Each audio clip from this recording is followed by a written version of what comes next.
Tarun, Mr. Sani is here. Should we start now? Uh, okay, sir. So let me just give a countdown first, Yeah, and then just give a I will. countdown and we can start. Yeah. Yeah. Uh, so support team, can we do a countdown now, please? Yes, sir. We are starting in 3, 2, 1. Please start, sir. We are live. Hello, good evening, everyone. It's a great pleasure to welcome you all for this Hematology Express Essence from ASH 2021, which is supported by Medanta Institute of Education and Research. It's a pleasure to welcome Dr. Nitin Sood, who is the organizing secretary, Director Hemato-Oncology and Stem Cell Transplant, Medanta, the Medicity. Good evening, Dr. Nitin Sood, sir. We welcome you and request you to set the ball rolling, please. Over to you, sir. Thank you, Tarun, and good evening, everyone, and welcome to today's session. Today is the first part of this two-day meeting in hematology that we've organized. And the whole point of organizing this conference with a focus on Indian hematology practice will be a single point agenda, which is to update us as physicians who practice hematology and oncology with changes that happened last year that may change the way we look at a particular disorder, disease, or risk stratify a disease, understand better about a disease, and even treat that particular disorder. So before I ask Mr. Sani to inaugurate, a few housekeeping points. Could I request all participants who want to ask questions to speakers and moderators to put their questions in the chat box and we can ask them questions on their behalf? Can I request all the speakers to stick to their time limit so that we can keep to time? And if I can ask all participants to keep their mics on mute till they have to ask a question. So with that, it is my great pleasure to invite Mr. Pankaj Sahni to inaugurate this conference. Mr. Sahni is the CEO of Medanta Group of Hospitals, and under his leadership, Medanta has received many accolades and achieved significant milestones in healthcare. He spearheaded introduction of many novel ideas and transformed Medanta into a healthcare chain now. So please welcome Mr. Pankaj Sahni, and could I request him to inaugurate and address this audience with a few encouraging words. So over to you, Mr. Sani. Thank you very much, Dr. Sood, and thank you for I'm not really sure, fully deserved, but glowing welcome. Most of the efforts of the success of Medanta and the ongoing success and ongoing growth goes to doctors like you and our other colleagues who actually are at the forefront. Folks like me are really just at the back end, trying to do the best we can to support our caregivers. So thank you very much, Dr. Sood, to you and the other clinicians and caregivers on this meeting. So first of all, a very warm welcome to all the participants, and thank you for being part of this program. To those of you who are speakers, and Dr. Sood, to you and other members of the organizing committee, thank you very much for putting this together. I'm really happy to see that we've taken an initiative to actually try to get ourselves refocused maybe on some of the developments, knowledge, research, latest cutting edge thinking. We all know that cancer is one of the most talked about, possibly one of the fastest growing disease burden categories, especially in India. And I'm very happy that Dr. Sood, you and the team have taken on this burden of putting together this conference, and also putting together an excellent group of speakers to be able to learn much more about all the various types of latest treatments and latest technologies that are available. Specifically, I'm very happy to see that, and those of you who've interacted with me know that technology and how technology is changing the healthcare delivery has been one of the very passionate areas that I'm strongly believe will actually change the way in which healthcare gets delivered. So I'm happy also to see that we have sections and topics on this relating to the elements of technology. I think one of them is right after I'm done with this short talk. But really looking at how we can change healthcare delivery using technology, change the way in which we think about patient care using technology, and bring not only research for sake of research and for sake of publications, but bring research into our day-to-day clinical practice, into day-to-day patient care, and really look at this from a point of view of saying what's the latest and greatest we can give to our patients in terms of care, but also very importantly, especially for a country like India, looking at how we can do this at a manageable cost, being able to reach out to more and more sections of society, not only in India, but across the world. So congratulations to you, Dr. Sood, and to the entire organizing committee, and welcome to everybody, and my best wishes for a very successful two-day conference. Unfortunately, in these times, we can't meet in person, but hopefully sooner rather than later. But till then, we will have to do in the virtual way. So good luck to all of you, and my best wishes for a successful 2 days discussion.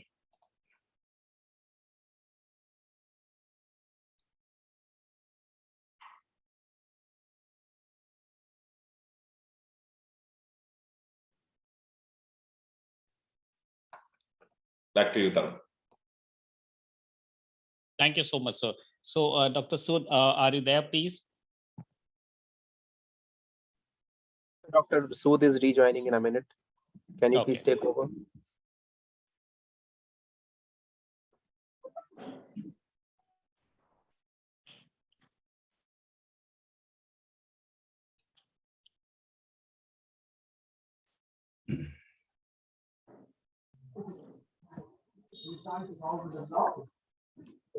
Hello, Tarun sir.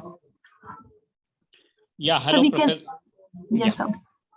Hello, Professor Bruno. Good evening to you. How are you, sir? I'm doing well, thank you. Is this Tarun? Yes, sir.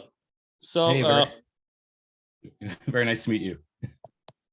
thank you so much. Thank you so very much for joining. We're just waiting for a minute. Is Dr. Sood is joining again, or do we start?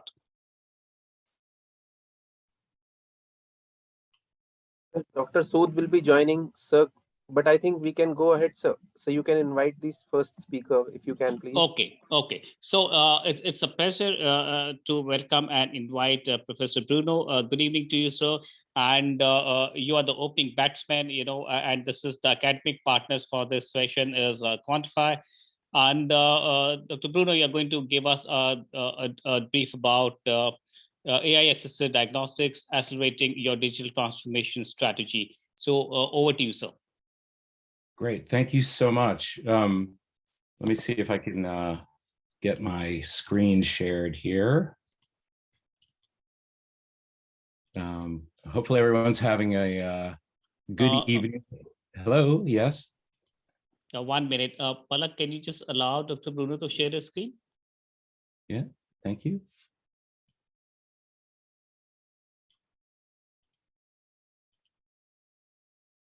Yeah, it's preventing me from sharing at this moment. 1 minute. Yeah.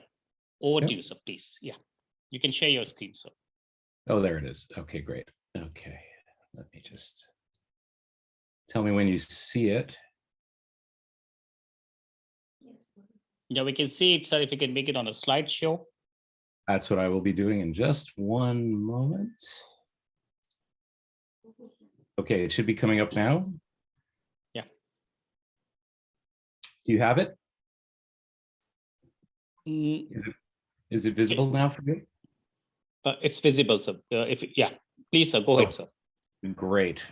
Well, yeah, sorry for that sort of awkward technical start, but good evening again, everyone. It's a real pleasure to be with you today. I see Dr. Sood is back now. Good evening. How are you, sir? Good to see you again. I'm so sorry. I just got disconnected for some reason. Technology. Yeah, no, we were Please just do carry on. lamenting about the same. There's so many platforms out here that we're using these days for sharing and this type of networking that it always takes a minute to calibrate as we get started. Anyway, we're here and we're working now fine, I think. Please holler if there is anything that looks out of balance. But it is my absolute pleasure to be with you this evening. It's actually morning where I am. I'm based in the Boston, Massachusetts area in the United States, but I come to you representing Quantify. We're a global organization I'll tell you a little bit more about. But I'm really delighted to be sharing the work that we're doing with Medanta, with Dr. Sood and his team, which we'll get into a little bit more about that. But In fact, the approach that I want to share with you for this session is to go up a level and talk about how AI-assisted diagnostics is helping organizations to accelerate a digital transformation journey, which we think is really critical at this point for our organizations, for our communities, for our individual patients, and for our staff to be successful long-term.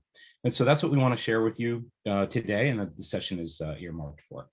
So let's go ahead and dig right into it. Again, I'm Bruno Nardone. I'm the global leader for healthcare and life sciences here at Quantify. And I will share with you a little bit more about Quantify in a moment, but just by way of background, for me, I've been in healthcare and life sciences for my entire career, so now well over 30 years.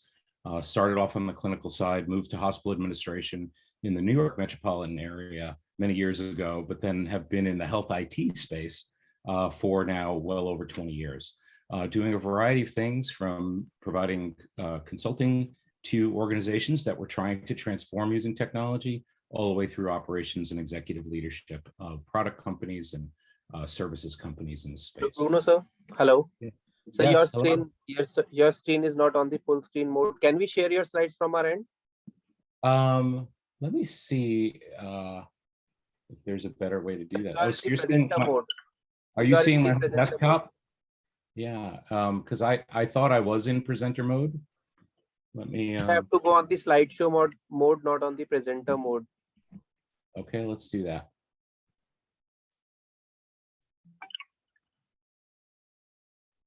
How are we doing That's now? it. Perfect now. Better. All right, there's my face again. All right, let's not take much more time with this. Let's suffice it to say that I'm here because this is something that I do for a living every day. And what we want to talk about is really just what's going on in the AI diagnostic landscape. Artificial intelligence is certainly, everywhere in the media today. You're seeing a lot in our professional journals because of the impact and the excitement that we have around it to be this transformative force. And then why medical imaging is a great launch point for your digital transformation journey. Just 30 seconds more on Quantify, so you know again from where I come. We are an AI-first digital transformation company. That's the way we think of ourselves. We provide engineering and services support for organizations that are going down this journey. We've been doing this now for over 8 years, 3,000 professionals globally. And we do this with partnerships with large technology organizations. For the work that we're doing with Medanta, we're partnering with Google Cloud, but we also partner with Amazon Web Services, NVIDIA, Looker, a number of other professional organizations in the various spaces that we work. And then the way we do this is by thinking about the infrastructure and the data moving through a community or a universe of entities that are trying to impact care or some other service in other industries, but in the healthcare and life sciences space, impact care or research and development, and then thinking about how to apply AI to really make the biggest impact we can in that space. So jumping right into what's going on in the clinical diagnostics landscape and why we think this is so important. When we look at the industry holistically, we do see an industry that is facing some unsustainable challenges. Healthcare inflation, as you probably see in your local environments, is outpacing other economic sectors in most countries, and we worry about the financial sustainability. We see, as we've now digitized a lot of systems within our organizations, that there's a digital avalanche where our staff, our organizations are overwhelmed by the complexity and the current workforce enablement or readiness to support where we want to go with this. And there are just frankly not enough practitioners in the system to currently meet the pipeline of demand from patients in our communities. And here's, of course, the twist, is that computers, when they're appropriately positioned to solve some of these problems, are really good at seeing key anomalies in data, and they do not fatigue the way our human counterparts do. And this has been proven out. University of Birmingham here from National Health Service in the UK did a famous study where they, when properly trained, AI assisted diagnostic solutions were able to achieve parity for diagnosis and parity or even greater specificity around accuracy of those diagnoses. And so we're really emboldened by the proof points that are happening in the market. And that's what leads us to think about, okay, now as we face these challenges, how should we think about this journey for our organizations to really have the impact that we want to deliver more for our communities and for society? And so why medical imaging? Well, we think it's a great place to start because of the significant consequences. We know that things get missed. Many times our physicians are doing, literally dozens of scans in a day, and there are fatigue factors. There are challenges in just getting that one last review done before the end of the day, where we see errors and discrepancies creeping into our work. And we have to be honest about the fact that those things happen. There are consequences, of course, to the patient's well-being, but also financially to our organizations. The volume and complexity, as I mentioned on the earlier slide, continues to increase. We want to figure out ways to allow for improved throughput within our systems without taking away anything from the quality and the accuracy of the work that we're doing. And we are facing these very significant resource shortfalls. In this study from the American Society of Hematologists, they express significant concern about the number of hematologists coming into the system as overlaid by the increasing demand for care. And as we start to get into more subspecialty areas, the demand, the concern increases even more so. And all of this is happening at the same time that we're experiencing burnout for our staff. And so those are the things that, when combined, really cause us to pick our heads up and say there needs to be a better way to leverage these technology breakthroughs that are having such a significant impact across all industries within healthcare to allow us to deliver the high quality care that we want, but free our staffs from the challenges of how we get there, and deliver better care to our patients. So digging in further, when we look at the types of errors that are emerging within those error rates that we saw, there are challenges, most often around under-reading. Abnormalities that should be visible are just not seen, not reported. There are challenges with satisfaction search, where our clinicians, when they find one abnormality, are sort of satisfied to move to the next report, next review, because of the backlog they have and the sense that, okay, I found the concern for the patient, let's move on, while there are other abnormalities that should have been detected. There may be faulty reasoning in the results summaries that are delivered, where the abnormality was attributed to the wrong thing. And then those missed opportunities that just appear at the beginning or end of a study. In particular, this example is with CT and MRR, but it applies to all aspects of medical imaging, where as we move to the different images or segments within a study, we know that in the beginning and the end, things are missed more often than in the middle. As we kind of ramp up to understand what we're seeing, there are things that are just missed. And so, these are coming from your clinical peers. It's not a bunch of technicians figuring this out, but really something that we want to be open about and embrace. And again, think about how we can do better for our patients.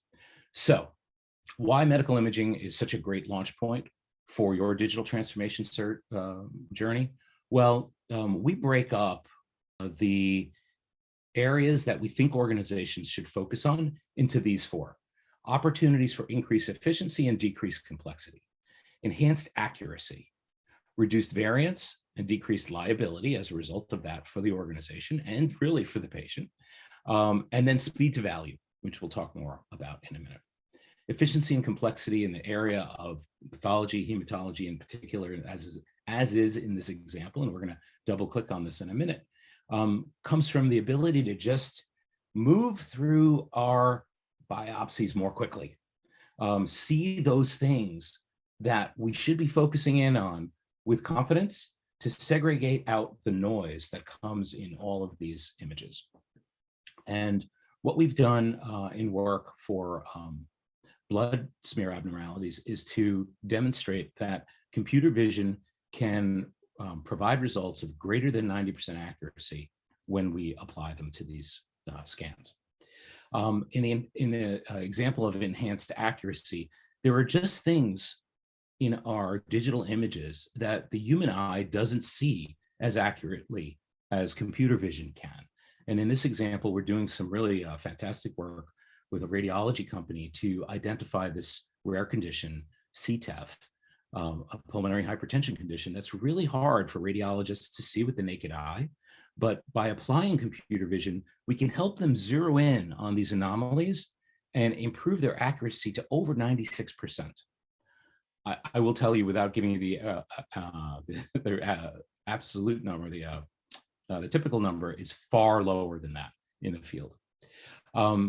With regard to variance, what we see is that when applied to images before a procedure, that surgery classification types and recommendations for care pathway through the procedure can be done ahead of time with a high degree of accuracy and probability of how to approach that.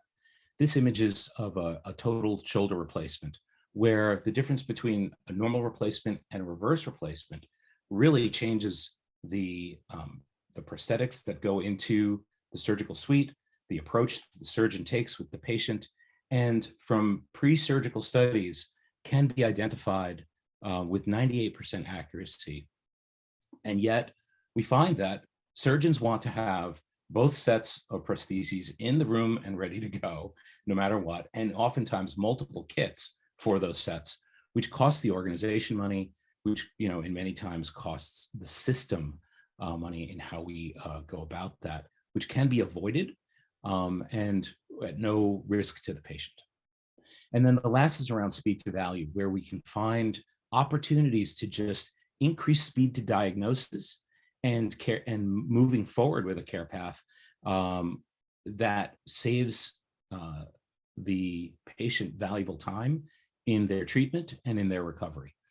And in this case, we did a really great study with Johns Hopkins University Medical Center here in the United States, where we helped them with diagnosis and treatment for intracerebral hemorrhage, where under normal circumstances, when a patient presents with a very clear cerebral hemorrhage, the workup to figure out volumetrically and spatially where the bleed is to then alleviate pressure on the surrounding brain tissue can normally take over a half hour and sometimes even over hours to get to that appropriate diagnosis. And using the tools that I'm talking about with computer vision and AI and ML algorithms, we're able to bring that diagnostic time to under a minute, which, obviously for the patient and for the system is just fantastic savings. So these are the types of things that we think about as we think about activating this digital transformation journey. And I'd like to, again, go a little bit deeper into the work that we're doing now with Dr. Sood Saxena and Shalini, at Medanta, where we've done this, we've been working with them now for over a year on this program around detection and classification of blood cells, with the goal of increasing efficiency and accuracy of diagnosis. And around differentials, we've been able to achieve a consistent accuracy of over 90%. And then if you look to this box to the left around other cell class types, whether it be platelets, RBCs, lymphocytes, et cetera, we're able to consistently achieve an accuracy rate of identifying the cell itself of interest and anomalies within those cells at over 90% accuracy. So we're really excited about what this can do and the impact that it can have in helping to, again, drive efficiency and accuracy. In no way are we trying to replace clinicians, but we know that with the challenges that the industry is facing, we need to think about how to apply these kinds of tools to allow us to move through our day more efficiently, take some of the stress away from our teams to focus in on what they should be focusing in on, and really deliver the best care to our patients and communities that we can.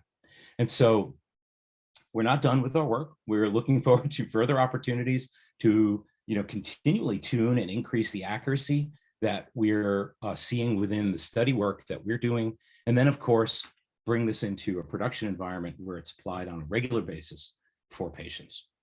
And so I'm going to leave you with one last thought, because I know we need to wrap up quickly. As you think about the journey, the way you think about this can be structured and methodical so that you don't have to feel like you need to boil the ocean to get to meaningful impact for your organizations, your departments, your patients. And the way we approach that is by starting with this solution stack on the left of thinking about the universe of care moving through your organizations and that you have access to. How do we bring that together in a meaningful way to answer the questions that we want to answer with the algorithms that we build into this intelligence layer?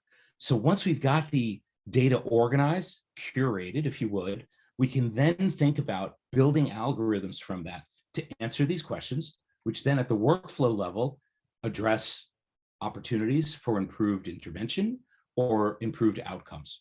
And then we apply that workflow to engage key stakeholders, whether they be clinicians ourselves, other members of our care teams, patients, or our extended partners in the community to deliver the outcomes we want.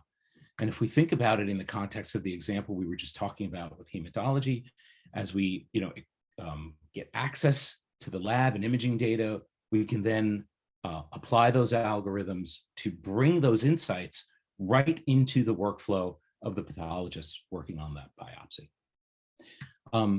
And in the spirit of understanding this, from a temporal perspective, the approach that we take is to first just sort of have a hackathon, if you would, around the challenge. Let's define the problem, how we might want to approach it, and then give our clients, a sense of, yeah, we think that we've got access to the right information to approach this. Here's how we might go after it. Then, if everyone feels comfortable, we would move forward to a proof of concept. And this is, in all the examples that I gave, that's exactly where we started, where we said, okay, now let's test it out in the field. We build a sandbox environment to try it out, build some algorithms, run them. Most of the time, we don't get stunning results in the first pass, but we know that when we have an opportunity to work with subject matter experts like you to tune these algorithms, we can get to those accuracy levels that we desire. And that, is done over multiple iterations. But these first prove-its can be shown in, a matter of weeks to understand what the impact could be. And then lastly, when we feel comfortable with it, we work on the productionalization of nailing it in that environment and then scaling it to whatever level you want. If you're, kind of a one-site or multi-site organization, whatever the nature of your enterprise would be, to make sure that whoever the appropriate stakeholders are can gain benefit from this. And so I'm going to end it there. And I know we don't have a lot of time for questions here. I'll turn it back to to my handlers, if you would, to see if we want to take time for that. Or we can manage it through, I welcome you to email me directly or visit us in the vendor area of the virtual conference to drop a question to us, ask us to respond to any requests for follow-up that you might have. We'd be delighted to do that. And I thank you for taking time with us today and allowing me to, share with you what we believe is a truly exciting and hopefully transformative opportunity that we all have in our industry. Back to you. Thank you, Bruno. That was awesome. Actually, that was very good. And I'm glad we are doing this project because that obviously improves healthcare significantly and inference times, as you said. But Mike, can I just ask you a question? And that question is really from the perspective of organizations who want to implement a solution. And so if they do want to implement it, a solution which is already done and exists with you, how long does it take for an organization like that to embrace this and implement it and train their people? So does it take a very long time, or do they start to see meaningful impact very soon? No, in fact, in that CTEF example, that is running in production right now in literally dozens of hospitals around the globe. Because we have gone through all of the refinement work already with the original research sponsor. And once we moved into that, that scale it phase of the methodology, we were able to implement it in new locations essentially immediately, because we knew how the data needed to be organized to feed into the algorithms and bring back the diagnostic support that the solution provided essentially immediately. So once all that heavy lifting is done in that nail it phase between the proof of concept and the hardening of the algorithm to make it production ready, it's then very easy to scale. That's awesome. I'm sure people listening to you would be very encouraged by hearing the short time that they get and get to see meaningful results, because that's what it's all about, isn't it? So Dr. Renu is also in the audience and within the area. She is also listening to us. She's helping us tremendously with the work that we're doing. And the project has gone now into phase 4. So we hope to get very meaningful results and to implement it in at least our workflow, and then we can take it from there. So that's where we are. Thank you so much for that. And I'm sure people who want to ask you further questions can get in touch with you directly. Yeah, that's fantastic. So thank you, Bruno, much for allowing me to share some time with you this evening. Excellent. Thank you so much. Okay. So we'll move on to the next session now. And we know myeloma is an ever-changing area, and myeloma has grown tremendously.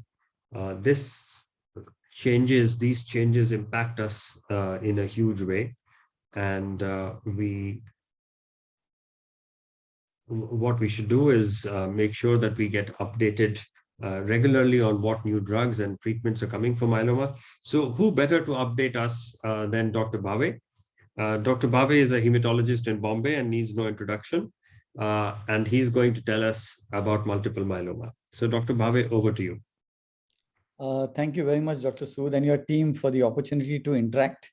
And this first discussion, which I heard just now about artificial intelligence, was really something phenomenal. I'm going to share my slide now. And I'm hoping that it's seen and I'm audible. We can see the slides, Dr. Bhave. Lovely. Thank you. So the job description of the next 25 minutes is on multiple myeloma. And here we've chosen high-risk multiple myeloma. And the question asked is how to treat at diagnosis and at relapse.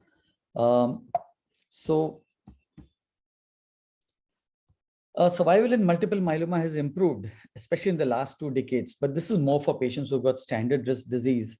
Unfortunately, the management of patients with high-risk features is not well established.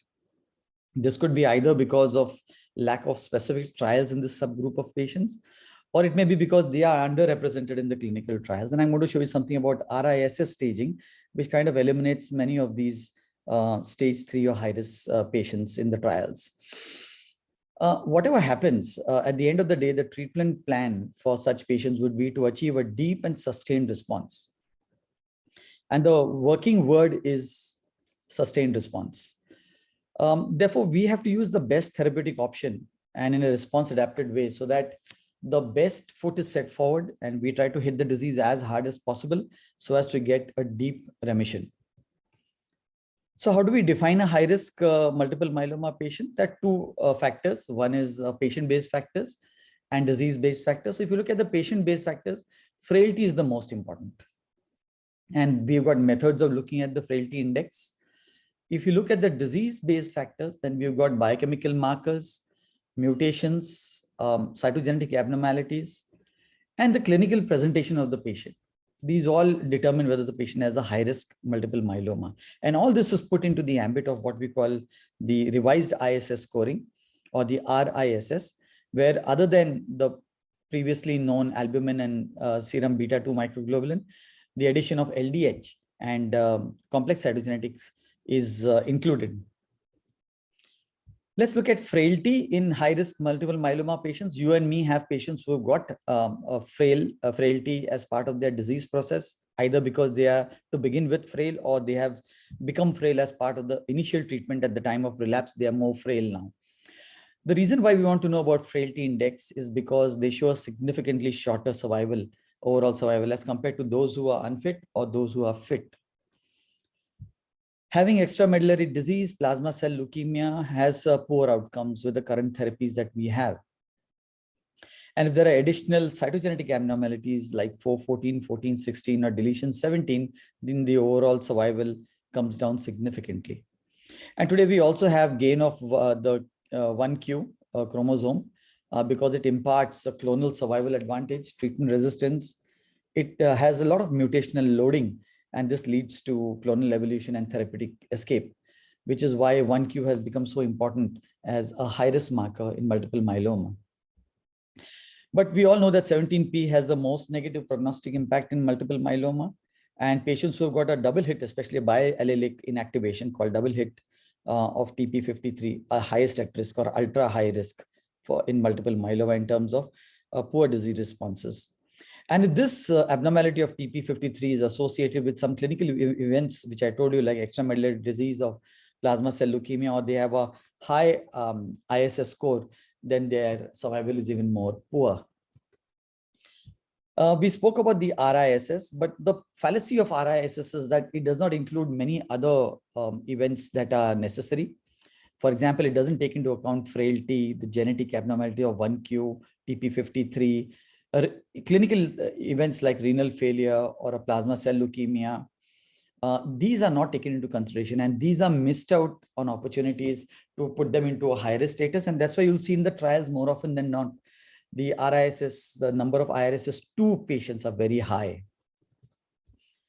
Now, if you look at the functional high risk, there is a criteria for it. Now, we have some patients who don't exhibit those high-risk features that we discussed, but who have relapsed within 12 to 18 months of starting a proper or optimal first line of treatment. So these are functionally high-risk patients who also carry a poor prognosis, and they have to be identified. Maybe it's part of a clonal selection, or maybe it was inadequate evaluation at the time of diagnosis, so we don't have data. And this is very common in our country, that we don't get all the data when they come to us for second or third opinion.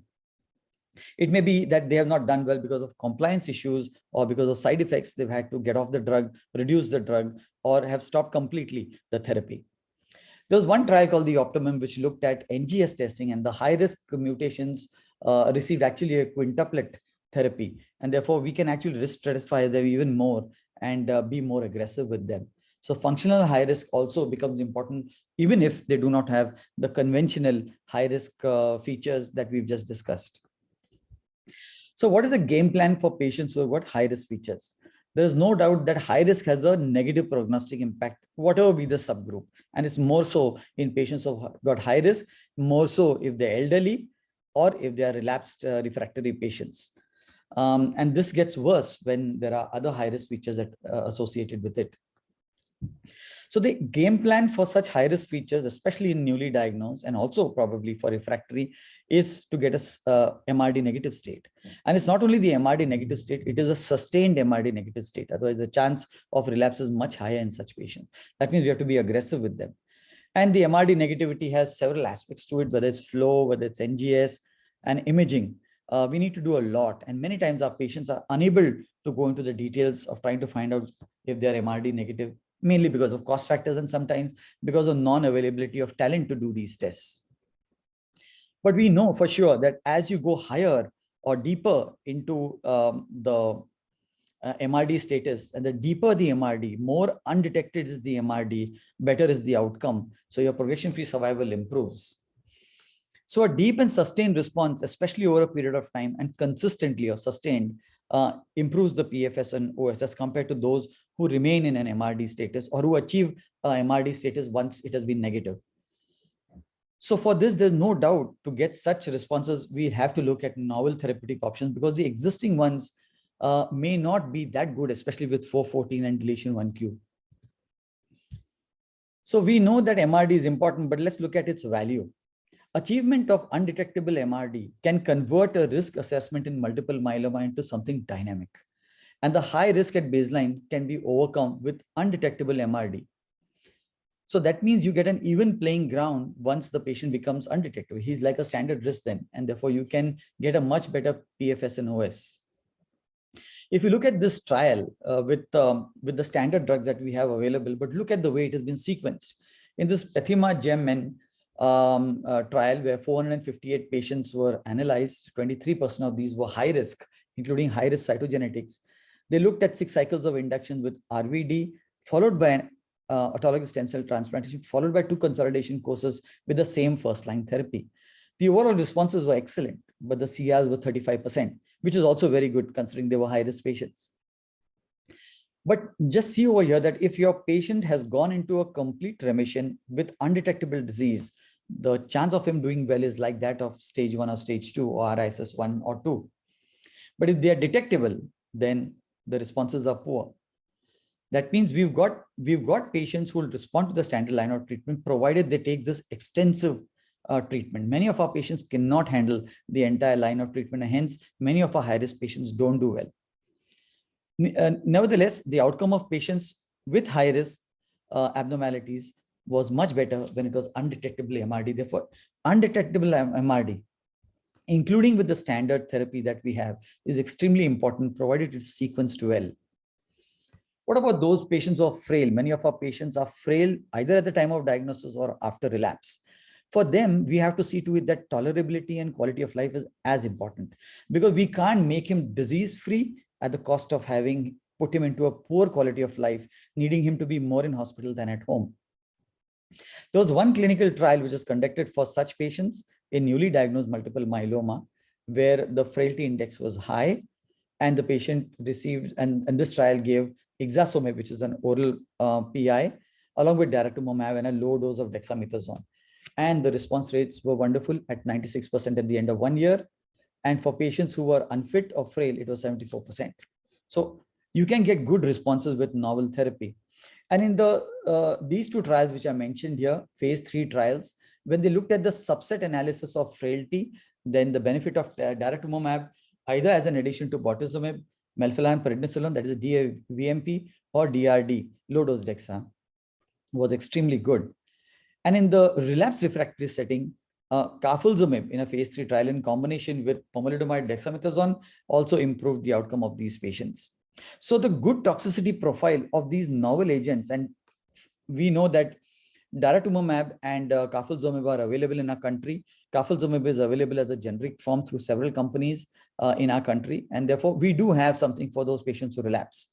Unfortunately, daratumumab at its cost is not affordable to many patients, but carfilzomib is available in our country. So the good toxicity profile of all these novel agents makes it possible to maintain therapy in the frail population. So not only to get them into remission, but also to sustain them. I'm happy to tell you that there are many clinical trials which are ongoing in patients with high-risk features. Some of them are kind of monoclonal antibody, PI, steroid, chemotherapy based, and some of them are other monoclonal antibodies like elotuzumab, which are all ongoing. And there are the BCMA CAR-T therapies which are there, which is one of the most exciting things which is happening in multiple myeloma, especially in high-risk myelomas and in relapsed multiple myeloma. So what can be proposed for transplant ineligible high-risk patients? So I think what we would like to do is give daratumumab, lenalidomide, dexamethasone as a first choice based on the Maya trial, with a good progression-free survival as compared to just the RD arm in terms of therapy. But this is going to be expensive and not many of us can afford that. And the same can be there for the relapse refractory multiple myeloma relapse. So the addition of daratumumab has been shown to improve the outcome of such patients. Now, I looked at the systemic review and meta-analysis of the use of daratumumab in such situations where the patients had high-risk multiple myeloma. And of the 5,000 studies, there were 6 which are phase 3 trials, 3 for newly diagnosed and 3 for relapsed refractory multiple myeloma. And you will see that the number of high-risk multiple myelomas are rather well represented in these trials. And among the patients with newly diagnosed high-risk multiple myeloma, the addition of daratumumab to the backbone regimen was associated with a better progression-free survival. And the same was seen with relapsed and refractory multiple myeloma. We are fortunate to have this drug available with us in India, although its cost is one of the hindrances that we are facing just now.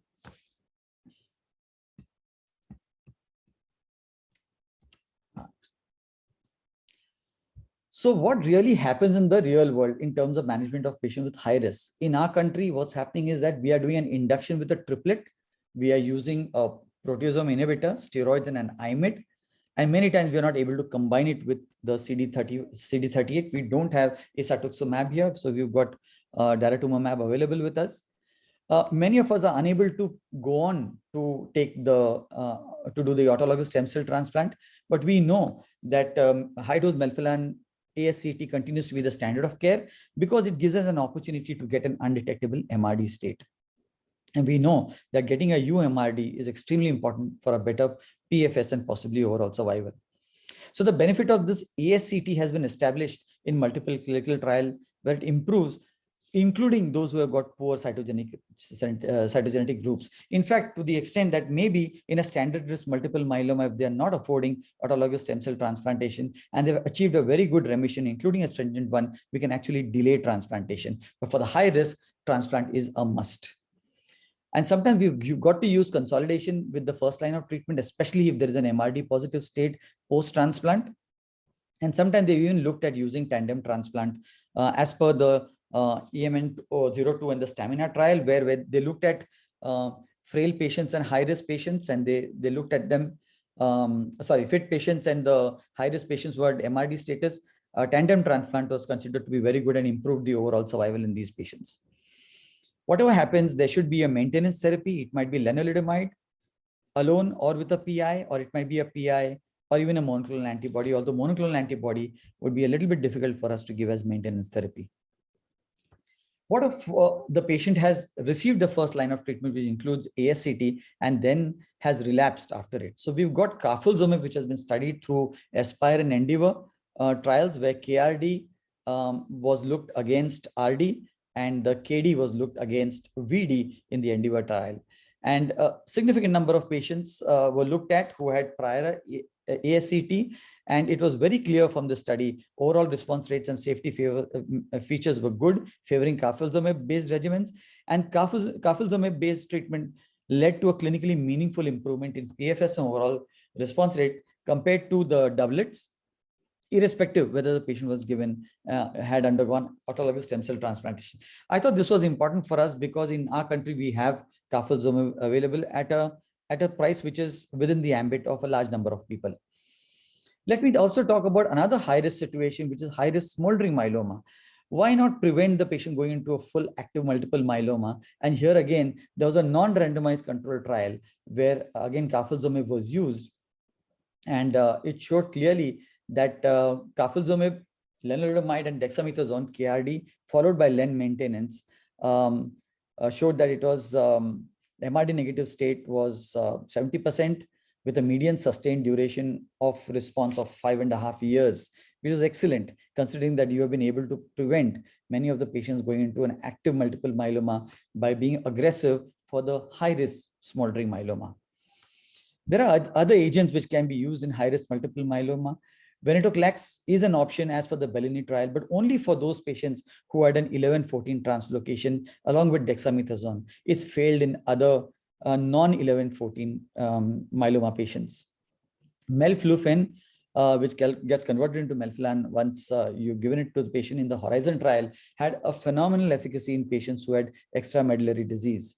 Selinexor, through the STORM trial, was also shown benefit, especially in 17p deletion, and the belantamab mafodotin BCA conjugated monoclonal antibody induced a good response rate in more than 33% of patients who had high-risk cytogenetics, showing a great response. What about CAR T? You can't end any discussion of multiple myeloma without talking about CAR T therapy.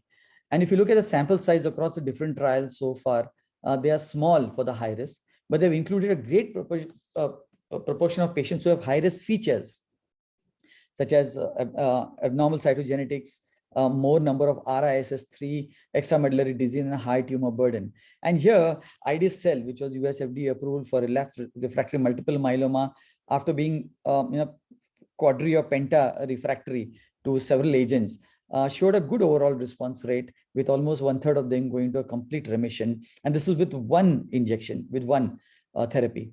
There was a median progression-free survival of 8.5 months, and this was sustained in patients who had high-risk features.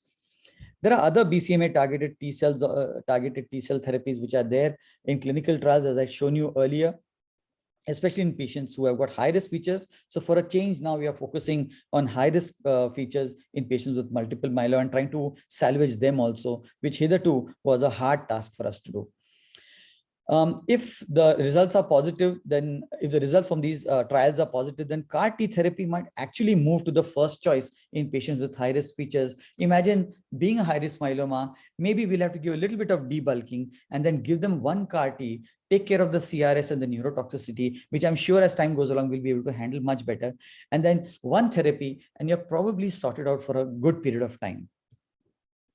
There are bispecific monoclonal antibodies which are targeting not only BCMA, but other molecules also. They're under evaluation in refractory multiple myeloma, especially also in high-risk multiple myeloma. The advantage they have is that they don't have much CRS or neurotoxicity, but unlike CAR T, which is a one-off therapy, bispecific monoclonal antibodies will have to be given at regular intervals at maybe every 2 weeks, and therefore will involve the patient coming more often to the hospital as compared to the CAR T, but has less side effects as compared to CAR T. So this is what might be the future, what we would want to do. And I'm concentrating only on the newly diagnosed multiple myeloma, whether they're ineligible or eligible. If they're eligible, we preferably would want to include a novel antigen if they're able to, a novel therapy if they're able to handle it.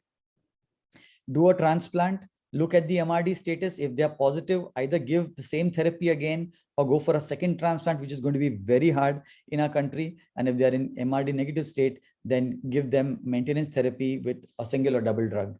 And in terms of ineligible patients, again, we would love to use daratumumab. It has shown benefit, but we more often than not use VRD up to 12 cycles or based on their tolerance, followed by maintenance therapy with a single agent or double agent.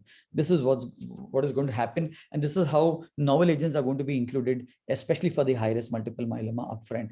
But while we are desperate to use these agents, please remember that there are special scenarios in these patients, especially newly diagnosed, which you have to take care, like frailty. We may have to start with a lesser dose, take care of their comorbidities like cardiac, diabetes, hypertension. If they've got a renal failure, then we'll have to use agents which don't affect the kidney. And if they have got extramedullary disease and they are able to handle therapy, then VDT PACE might be a very good option to use upfront. But all of these finally should go into a transplant. Otherwise, we're not going to be able to get a much better response. So I'm going to summarize by saying that in high-risk multiple myeloma, aggressive upfront investigations are needed to identify them. And many times people who are referred to us, including from some of our colleagues, the upfront investigations to assess high-risk status is missing. And that could be because the patient also cannot afford doing all the tests that are needed. And sometimes it is just because it's not been done. Clinically, non-high-risk patients who relapse early should also be looked at as high-risk patients and receive aggressive therapy. As time goes along, I'm sure genomics will be included, as we saw in the Optimum trial, and it will help us to improve our identification of patients who might actually benefit out of different therapeutic options. And we can find out what is the best option for them. For example, if there is a BRAF mutation, then we've got an inhibitor of BRAF. If they've got KRAS, NRAS, or BRAF, we might be able to add other inhibitors to the armamentarium. And iberdomide is something which is gaining a lot of importance with dexamethasone and causing a lot of excitement, especially in Europe and USA. And the clinical trials are really showing some good results. At the end of the day, for high-risk multiple myeloma, we have to have risk-adapted therapy to be able to get an undetectable and sustained MRD so that we can eliminate the high risk and make them on the same platform with anyone else. And towards this, it would appear that IMIDs, PIs may not work as well. And therefore, we might need a novel therapy, such as an advanced form of PI like carfilzomib or daratumumab, isatuximab, or the other agents which we have discussed as small molecules. But the biggest news is going to be CAR-T in them. They have made maximum inroads in high-risk multiple myeloma. And there are 2 trials which are going on for upfront treatment of multiple myeloma after taking some form of debulking to reduce the plasma cell tumor burden. That is the KarMMa-4 trial and the CARTITUDE trial. And this will really let us know whether we can be aggressive in terms of taking care of such patients. The question that will be asked with this will be, will we be able to do an autologous stem cell transplant post a CAR-T therapy?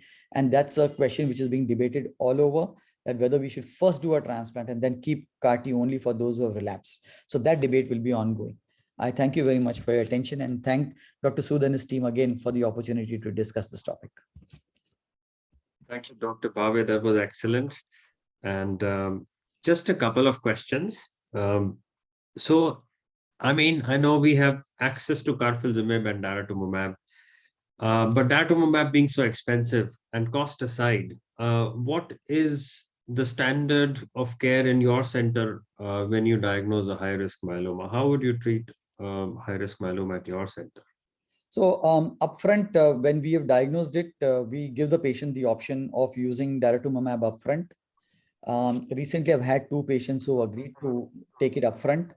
But the cost is an issue, and one of them has already started feeling the brunt of that.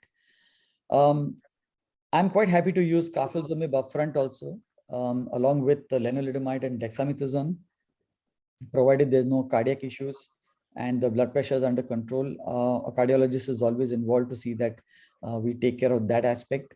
But my intention to them is that hit hard, hit once and hit hard and try to get that deep response. It's discussed, but I must tell you, almost 2/3 of my patients will end up taking the standard line of treatment. After telling them about the cost and the side effects of the drugs, they just end up choosing what is safer and standard, which is a bit of a mess because then their responses are not very long lasting. Yeah, I mean, so currently the problem is that the discussion with the patient gets longer and longer because you've got to explain a few things. Yes. But in your experience, I know the percentage of people who get transplanted in India is abysmally low. But in your experience, what's the sort of percentage of people who get an autograft in your at your center? So it used to be about 10 to 15% before. I'm happy to tell you it's reached almost 30 or 40% after counseling them and telling them the advantages. And I think a lot of discussion, maybe in the media, maybe in availability of YouTube podcasts and videos. And we encourage patients to actually listen to them. I've got a multiple myeloma support group, which I've been running for the last 5+ years. We have now gone beyond India. So we've been able to drive home this point for those that our tagline is transplant the transplantable.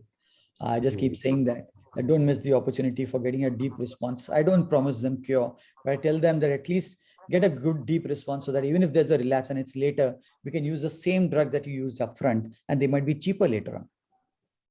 Yeah, well, that's very, very important. Right. Thank you so much for that excellent discussion. We've got no more questions for you. Thank you, sir. Right. So there was a lot of evidence and from Ash, and Dr. Bhave touched on a few points there. And we've got Dr. Christopher Parish from Leeds, and he's a myeloma specialist. He looks after myeloma at St. James's University Hospital in Leeds, and he's a dear friend and colleague. He couldn't join us because of the COVID situation in the UK, but he's kindly sent us a recording on his top abstracts that he wanted to review from ASH 2021. So if Tarun, could you get the recording started? It's 25 minutes and we'll take questions at the end of that.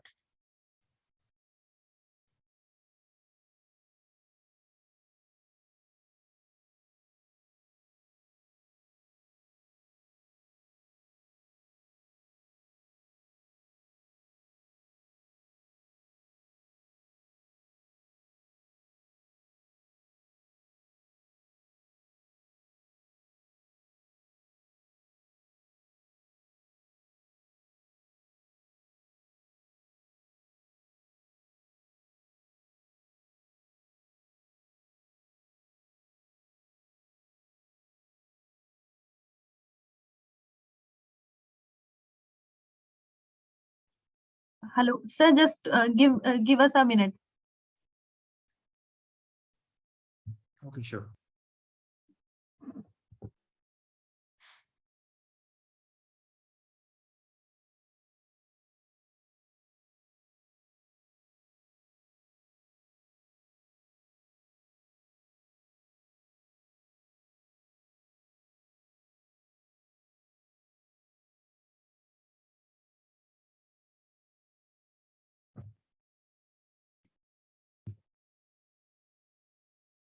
Hello, my name is Chris Parrish. I'm a haematologist specialising in myeloma at St James's Institute of Oncology in Leeds in the UK. Many thanks for asking me to speak to you today. It's an enormous privilege. I'm sorry that I can't be there in real time to speak to you, so I've recorded this talk in advance, which I hope will be helpful. I will include at the end of the talk my email address, and I'm very happy to be contacted if anyone has any queries about anything that I've said today. So what I'm proposing to talk about today is to talk about some of the highlights from ASH 2021. Now, obviously, this is an enormous meeting. They have over 3,000 abstracts, and I found about 1,000 about myeloma. There's loads of interesting science. There's loads of interesting clinical abstracts. And so, of course, I'm not going to give you a comprehensive overview of all of the myeloma data at ASH. Instead, what I'm going to do is I've picked out a few abstracts that I thought were particularly important or exciting or interesting to me. I'm going to try to focus on things that can make an impact on what we do for patients who are being treated outside of clinical trials right now. But I will also signpost to some other important data for those of you who want to do a little bit more research. There are many things I'm not going to have time to cover today, and so I will try to point you in the direction of some of the other more important, interesting things that are in the meeting as well. So first then, I thought I would talk about a few of the studies looking at newly diagnosed transplant-eligible patients. Now, because this is a ASH meeting, I obviously don't have all of the slides and so on from these meetings, so I've tried to give you to make some very simple summary diagrams of what these trials are, just as a sort of aide-memoire for you. But please remember that that hides a lot of the subtlety about the trial design, so please do your own research. This is a transplant-eligible patient study, Griffin. And it's looking at a comparison of the kind of now standard of care backbone, lenalidomide, bortezomib, dexamethasone versus that plus daratumumab. Patients get 4 cycles of one or the other, then a melphalan autograft, then consolidation with the same 2 cycles of the same regimen, and then maintenance for 24 months with either lenalidomide or lenalidomide plus daratumumab.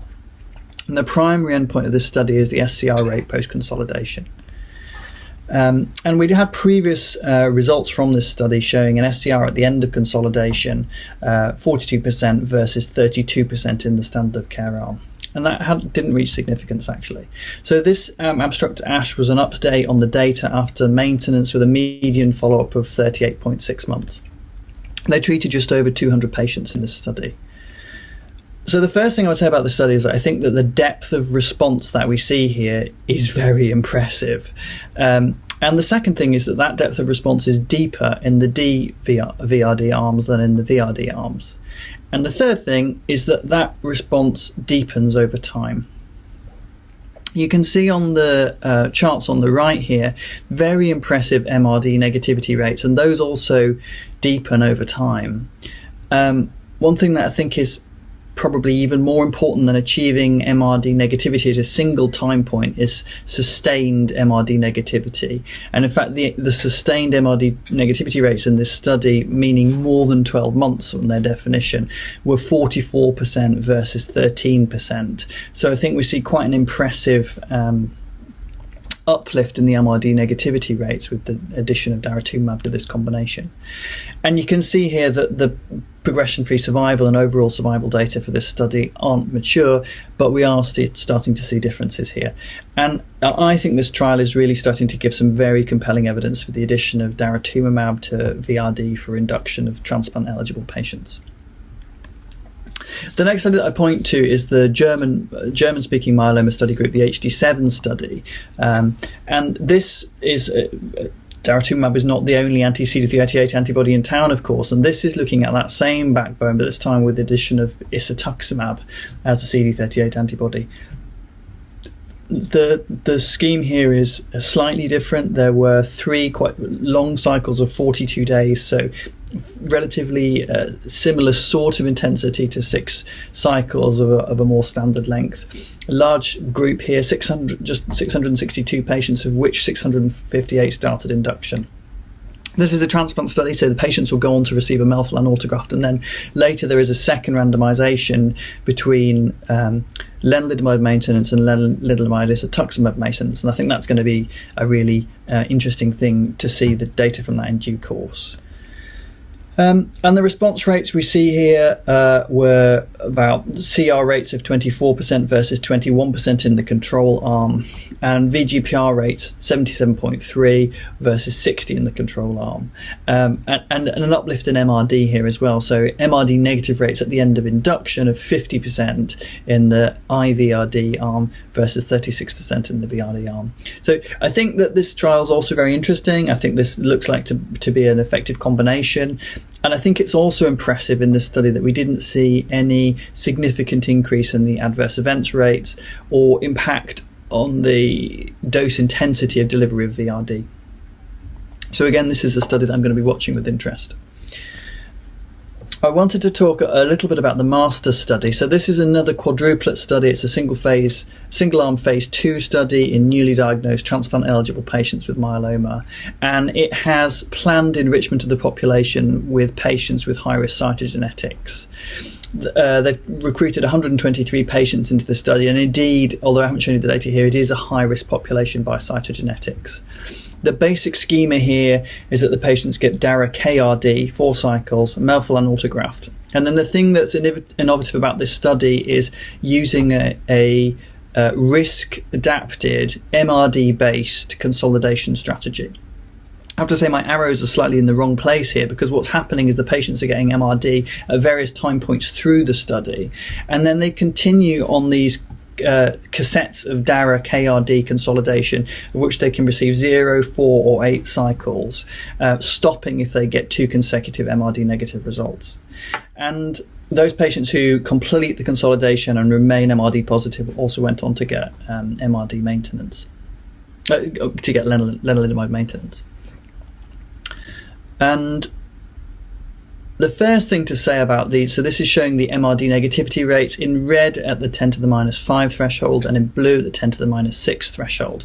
And the first thing I would say is I think that these are the highest MRD negative rates I've seen in newly diagnosed multiple myeloma. Massively impressive. All patients here achieving 80% MRD negativity by the end of the MRD directed consolidation.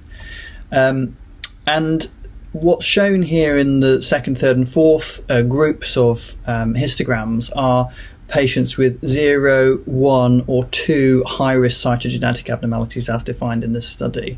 And you can see that actually, impressively, you can get 78, 82, 79% of patients into an MRD negative remission at 10 to the minus 5 with this risk-adapted consolidation strategy, even if they have 0, 1 or 2 high-risk cytogenetic abnormalities respectively.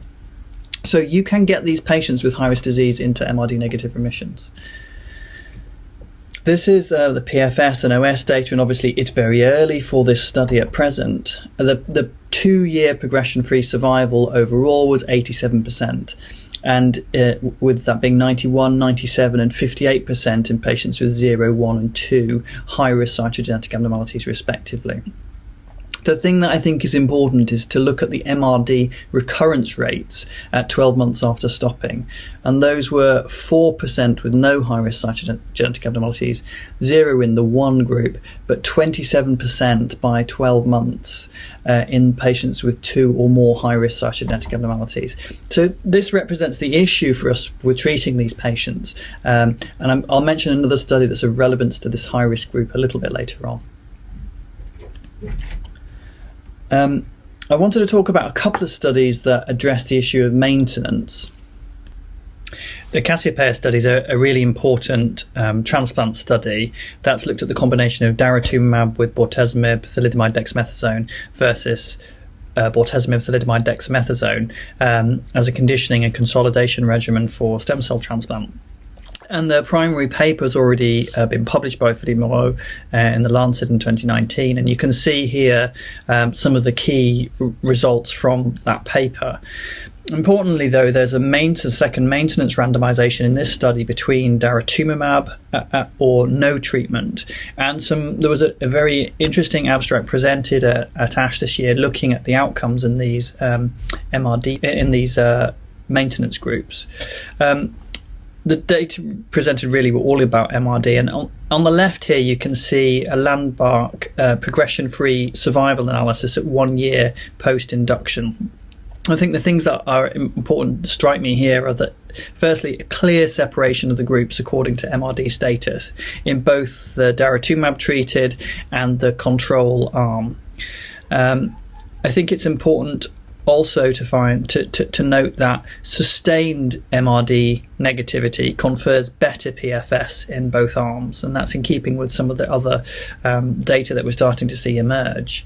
And then finally, on the bottom right here, I've shown a small table showing the impact of daratumumab maintenance on MRD during maintenance. And what you can see here is that there's a suggestion here that for those patients who'd received daratumumab as part of their induction and consolidation strategy, there wasn't then that benefit seen for daratumumab included within the maintenance arm. And so I think that this is interesting data. And may speak to the value of using CD38 blockade in maintenance when it's been included in the frontline induction and consolidation strategy. The other maintenance study which I think is worthy of mention is the GEM 2014 main study. So this actually is a follow-on from a previous GEM study in which patients received induction transplant consolidation, and then patients with at least stable disease were randomized to this study. And this is a maintenance randomization between lenalidomide and dexamethasone and lenalidomide, dexamethasone, ixazomib. And to cut to the chase, I think there are a few things to say about this study. There's 56-month follow-up now. The data are maturing, but median progression-free survival still not reached in either arm, which clearly is an impressive outcome. And these are the things we're starting to get used to seeing, I suppose, in the transplant-eligible patients. However, the 5-year progression-free survival was 62% in one arm, 63% in the other, with a 5-year overall survival of 90% in both arms. So no benefit here seen for addition of ixazomib in the maintenance arm. And I'm not confident that I know why this is, although potentially there's a reduction in treatment continuation in the experimental arm, and that may contribute to this. One thing I think that another aside from this, which I think is interesting, is those patients who were MRD negative at the time of screening for this study, so in other words, after their consolidation, in that group, actually, the MRD negative status seems to overcome the adverse prognosis of high-risk cytogenetic factors. So the 5-year progression-free survival was 74% in standard risk arm versus 80% in the high-risk arm. So again, this gives us food for thought in terms of how we plan our maintenance strategies. The final group of high-risk disease that I thought was important to talk about is newly diagnosed. In the newly diagnosed setting, the other thing that I wanted to touch briefly on was high-risk disease. I have to mention the Optimum MUC9 trial. So this is a UK study looking at ultra-high-risk disease. So patients with 2 or more high-risk lesions, as described there on that slide, or gene expression profiling using the Sky92 platform, or more than 20% circulating plasma blasts.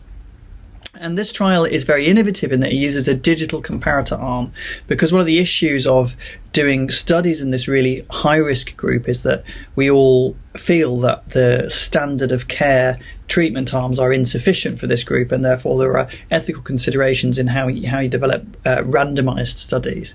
This instead uses a strategy of using very closely molecularly matched patients from the large myeloma 11 data set, and so those comparator patients received either CRD or KCRD.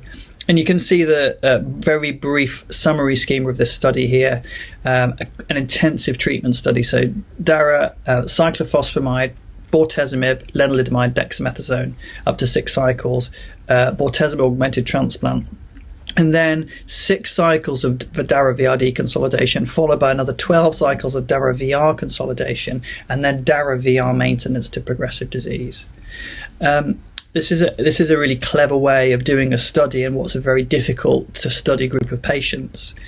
And so a few things that I think are noteworthy about the study. Firstly, we don't really have a great international consensus on what high-risk disease is.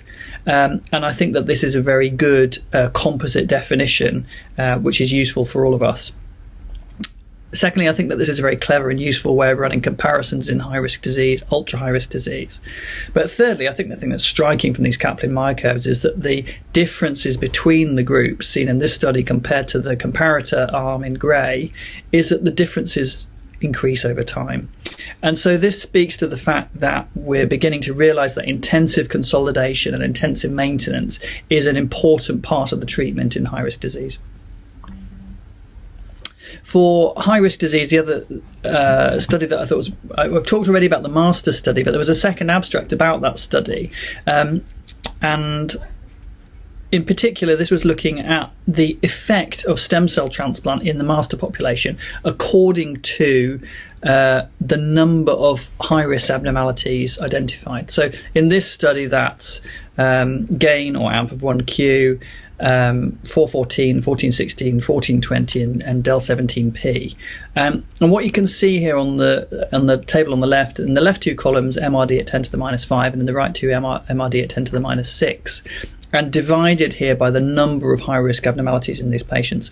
And what I think is interesting about this is the uplift in MRD negative responses after transplant, and the fact that actually that uplift appears to be highest in the high-risk groups. So for me, this is further evidence that even with these very effective induction strategies that we have, and in this era of evolving therapies, still clearly there is a role here for transplant in terms of consolidating in high-risk disease.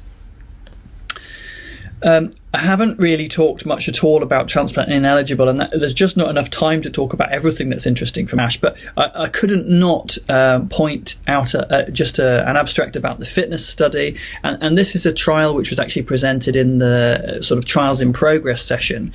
And this is a very innovative study, which has attracted a lot of interest globally for good reason. And the reason really is that this is actually a study looking at an adaptive, preemptive dosing strategy based on the IMWG frailty score, whereby a triplet-based induction is attenuated according to the fitness of the patient.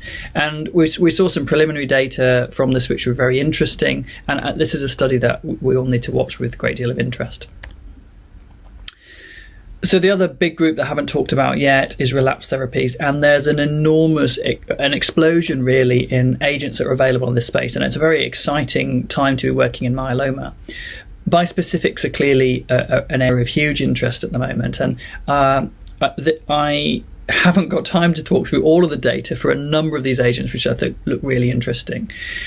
We're getting a bit familiar with the BCMA antibodies and bispecifics, and a number of those that I've listed here. But also importantly, there are other targets emerging.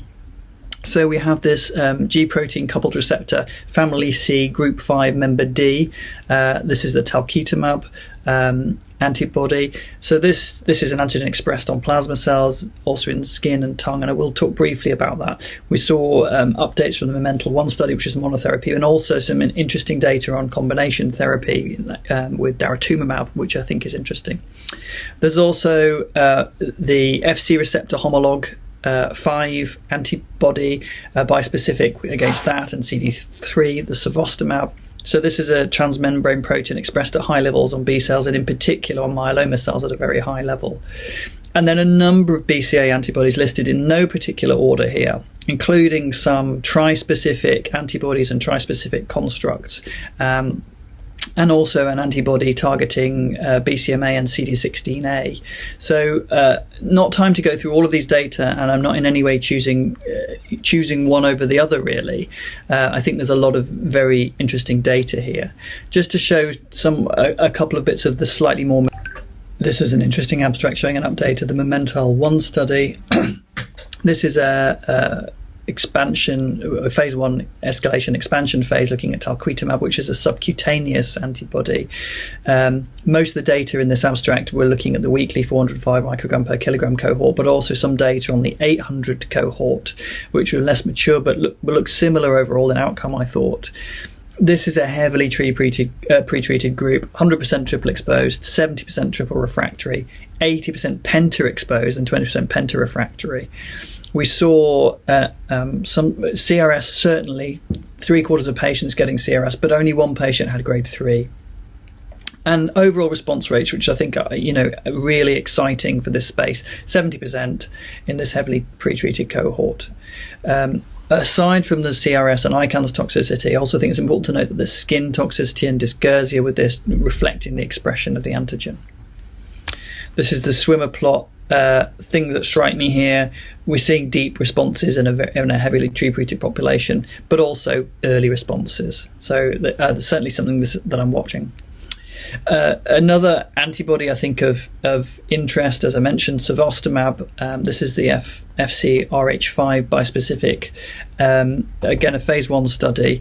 It's seeing quite a lot of these bispecific antibody studies, including a lot of extramedullary disease, and I think that's really important. This is a group of patients we struggle to deal with, and to start seeing them coming into studies like this and indeed seeing them responding is massively useful. Median 6 prior lines, 85% triple refractory. So again, a very heavily pre-treated population, and overall response rate at the 160 milligram dose of 55%.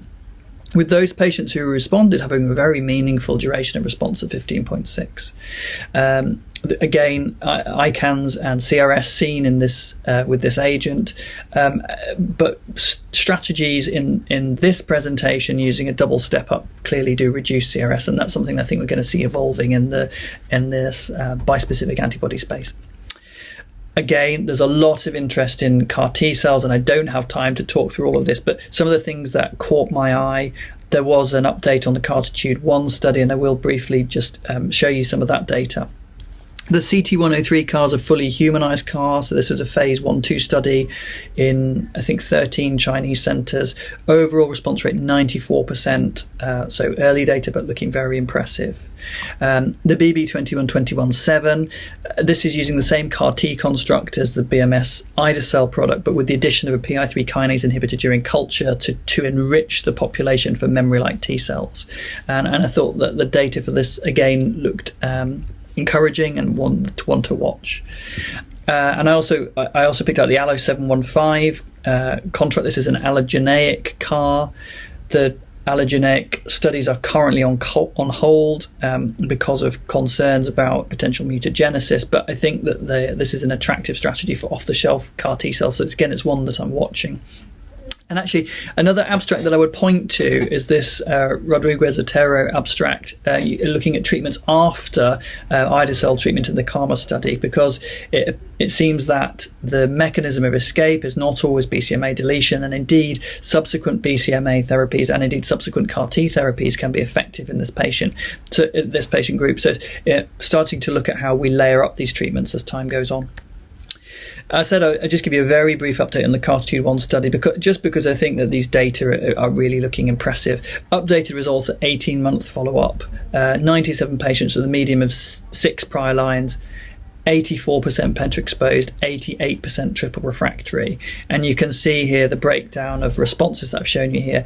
95% of patients achieving at least a VGPR, overall response rate of 98%, and 92% achieving MRD negativity at a threshold of 10 to the minus 5. The 18-month progression-free survival is 66% and overall survival 81%. These patients do get CRS. I think that this agent and indeed many of the other CAR T agents are, clearly still an area to watch and of great interest.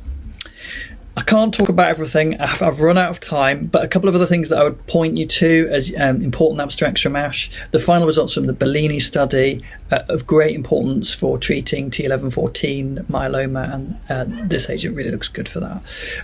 The results of the iberdomide dexarm in the CC220 study.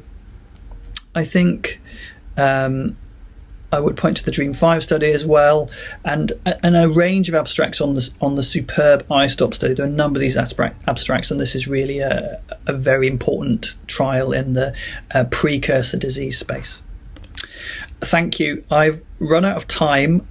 There's a lot of interesting stuff presented this year. I hope that this is a useful summary of at least some of that. I'm sorry I can't be there virtually or in person to present, but thank you very much for asking me. It's a great honour to present. I'm very happy to be contacted if anyone wants to discuss any of these data or anything else, and I've included my email address there. Many thanks.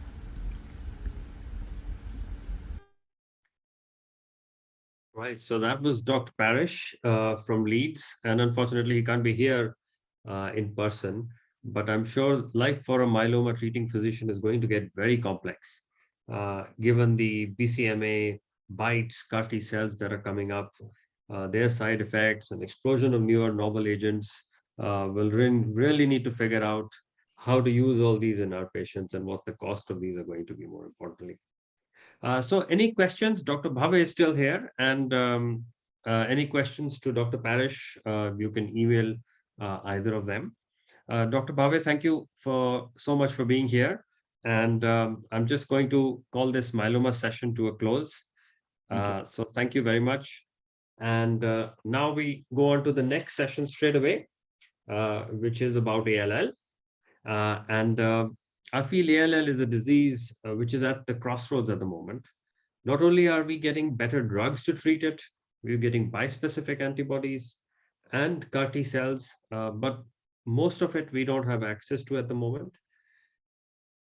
But the risk stratification and the understanding of the disease, the monitoring of the disease are also improving. So who better to tell us about all this than Dr. Sitaram? He's a consultant hematologist and a good friend, and he currently works in St. John's Hospital in Bangalore.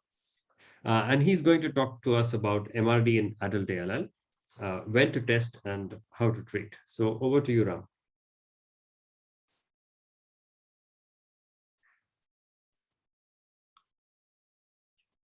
Can you hear me? Yes, we can hear you, but we can't see your slides yet. I'm just about to share, sorry. Yes, we can see the slides now. Okay, thank you. Thank you, Nathan, for the kind introduction. So the title of my talk today is MRD in adult ALL. I'm just trying to keep it as simple as possible and relevant to the Indian context. So this is going to be the outline of my talk. I'm just going to give a brief introduction and a background, followed by various methods by which we measure MRD, and also the usefulness of MRD in various subtypes of ALL, and follow it up by current recommendation, and then summarize my talk. So MRD is it's called a measurable residual disease, which is more apt terminology as against minimal residual disease. Refers to a population of the leukemia cells which survive the chemotherapy or radiotherapy. It's usually evaluated from the bone marrow aspirates, and they are taken at multiple independent time points. This is quite important at the time points when they're taken to interpret the reports, And also, as we all know, that it's quite important predicting the outcome, and also selecting further intensity of the treatment. And there are various techniques by which we can measure MRD, which includes flow cytometry, real-time PCR, RT-PCR, and more recently, NGS has come into the fray. It's quite important to know the knowledge, have the knowledge and the limitations of each technology, and also the time points to appropriately interpret the results. So MRD, as the prognostic or the significance of MRD was first investigated in 1990s, mainly in the pediatric population. As we all know, that pediatric population has been leading the ALL management, and adult teams are subsequently catching up with it. The studies around that time showed that it was a reliable and independent indicator of risk of future relapse. And Cave et al. And team used PCR successfully in the bone marrow sample after induction chemotherapy. And on what they found was if there was more than 1 in 1,000 residual leukemia cells, it was predictive of relapse. Again, Constant et al. Also used flow cytometry to examine leukemia clearance in childhood cases. So this slide just illustrates the relevance of MRD. As you can see, the deeper the remission, lesser is the risk of relapse. In fact, if you approach the remission below 10 to the power of 5, or 1 in 100,000, or 1 in 1 million, essentially you're likely to be cured of the disease. This slide just summarizes various studies by various international groups and the various techniques they've used. The most commonly used techniques are PCR-based and flow cytometry. Europe has generally standardized the PCR-based technique, and in US it's more the flow cytometry-based technique. And the cutoff across the board is 1 in 10,000 cells. Is significant. Less than 1 in 10,000 cells is MRD negative. Anything more than that is MRD positivity.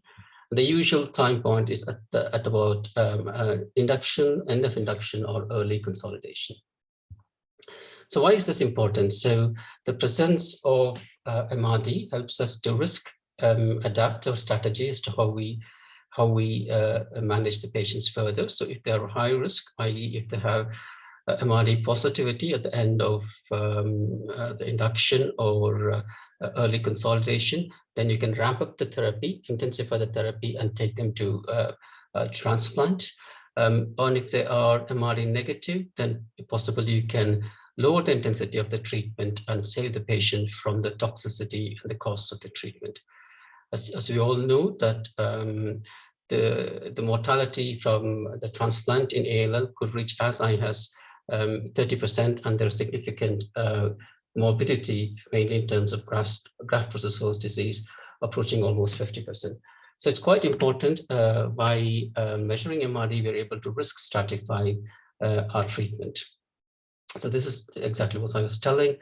So if the therapy is less intensive, there's increased risk of relapse. If the therapy is more intensive, then there's obviously toxicity, morbidity, risk of secondary cancers, and increased costs. So the ultimate goal is to try and find a balance, and MRD just allows us to just achieve that. So as I told earlier, there are various techniques. So basically what MRD detection exploits is the features which are exclusively present on the leukemic cells. This helps us to differentiate from the normal cells. And some of these specific features which are exploited which include the presence of the highly variable junctional regions on immunoglobulin, the variable TCR gene rearrangements, gene rearrangements, and presence of gene fusions like BCR-ABL, and aberrant leukemia-associated immunophenotypes, also called as LAIP. The techniques used can be flow cytometry, PCR, and more recently NGS.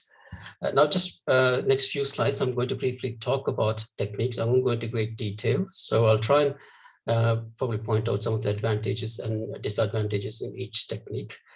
So with the flow cytometry, we identify a surface antigen marker specific to a leukemic phenotype. And these, and what we do is we use immunofluorescent tagged antibodies and ligands specific to this to identify the cells. And there are various patterns, cellular patterns you're looking for. You're either looking for a synchronous antigen expression, or if there's any cross-lineage antigen expression, or if there's any overexpression or under-expression of an antigen, and any light scatter aberrancies. So based on any of this, you identify a leukemia associated phenotype, which you follow up in the subsequent samples. Again, the important thing is that any technique you use should be able to identify at least 1 in 10,000, one leukemic cells in 10,000 cells. Again, if you are able to achieve this achieve good concordance with our PCR techniques. The drawback with the flow cytometry is sometimes once the patient gets treated, there can be a phenotypic shift, so which means they might lose some of their leukemia-associated phenotype, and they may be falsely labeled as MRD negative. So we do need a lot of expertise by the pathologist who does this test to identify the leukemia-associated phenotype. And moreover, with the increasing availability of the novel therapies, for example, inotuzumab and blinatumomab, this again targets CD19 and CD22, which again may have hampered the gating strategies. But the advantage of flow cytometry is it's rapid. The results can be available within hours, and it's less expensive and it's less labor intensive. Now coming to the PCR technique, polymerase chain is generally used across the Europe, and it has been well standardized. Overall, it is probably 1 log more sensitive than the flow cytometry. Again, the PCR techniques uses the recombination of VDG regions in immunoglobulin chain or the TCR receptor complex. So what happens is when during the normal B cells and T cell maturation, there is recombination of the VDJ segments or TCR complex, and this is quite a random event. And subsequent to this, leukemic transformation happens. And once the leukemic transformation happens, the VDG recombination and the TCR rearrangements are quite specific to the individual patients. And these can be followed up in the follow-up samples post-treatment. So it is what the PCR techniques target these junctional regions. The drawback with this technique is that you need to construct a primer specific to each patient. So if you don't do a primer as diagnosis, you can't use this technique as a follow-up. So this is the biggest disadvantage. And so as I said, it cannot be performed in the absence of reference sample. And in India, I'm not aware of any centers doing this PCR, or at least I'm not aware of it. And subsequent, now the better technique or fast catching up technique is next generation sequencing. It's quite it's highly sensitive. It's about 1 to 2 blocks deeper than the currently available methods. It is very specific for residual disease. It is quite rapid, and you can do parallel sequencing, and it does not require any patient-specific construct of primers. So you have a catalog of pre-constructed primers which can be used. Again, these target the VDG region of IgG or TCR gene rearrangements. It not only picks up a specific clone, it also picks up a lot of subclones. So what is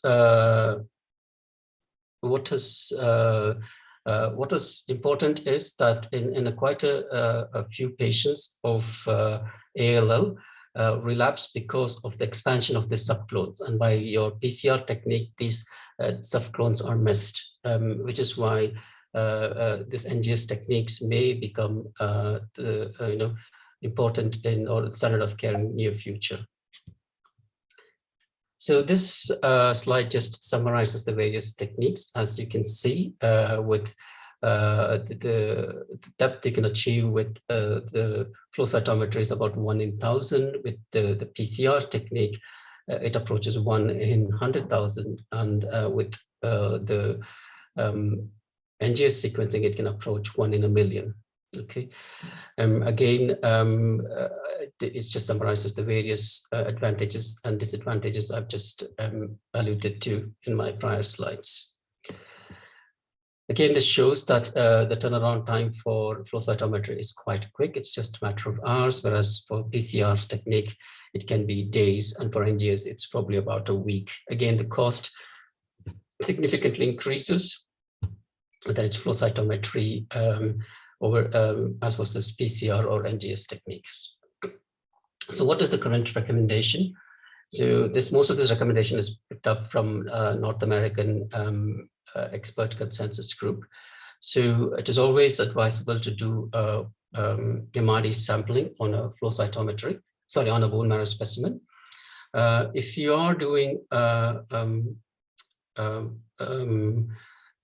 if you're a Philadelphia positive ALL and looking for BCR-ABL, it is preferable to use PCR technique, and we have quite well standardized techniques because of our expertise in our CML patients. And however, for other subtypes, depending on the availability of assays, you can use either flow cytometry, polymerase chain reaction, or NGS. This basically should be done in laboratories which have expertise in doing this test and interpreting them.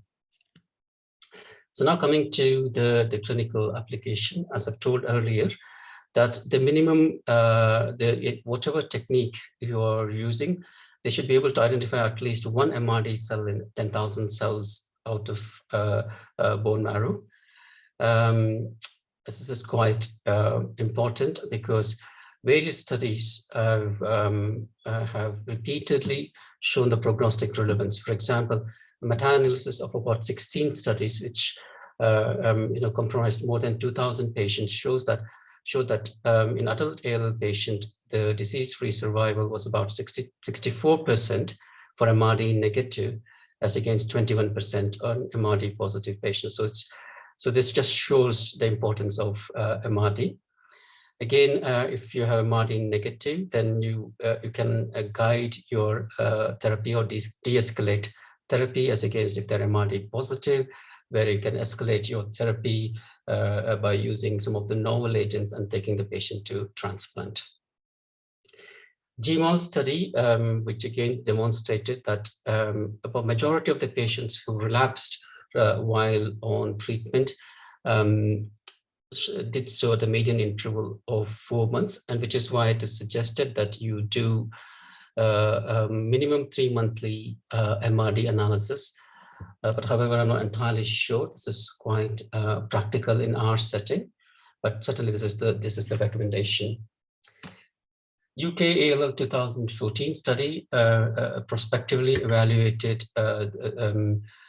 doing a RIC-Allo, and what they found was a substantial difference in the outcomes if they are MRD positive or to MRD negativity prior to the procedure. So it's no brainer that the patients who had MRD negative had a much superior outcomes when they had prior to the transplant.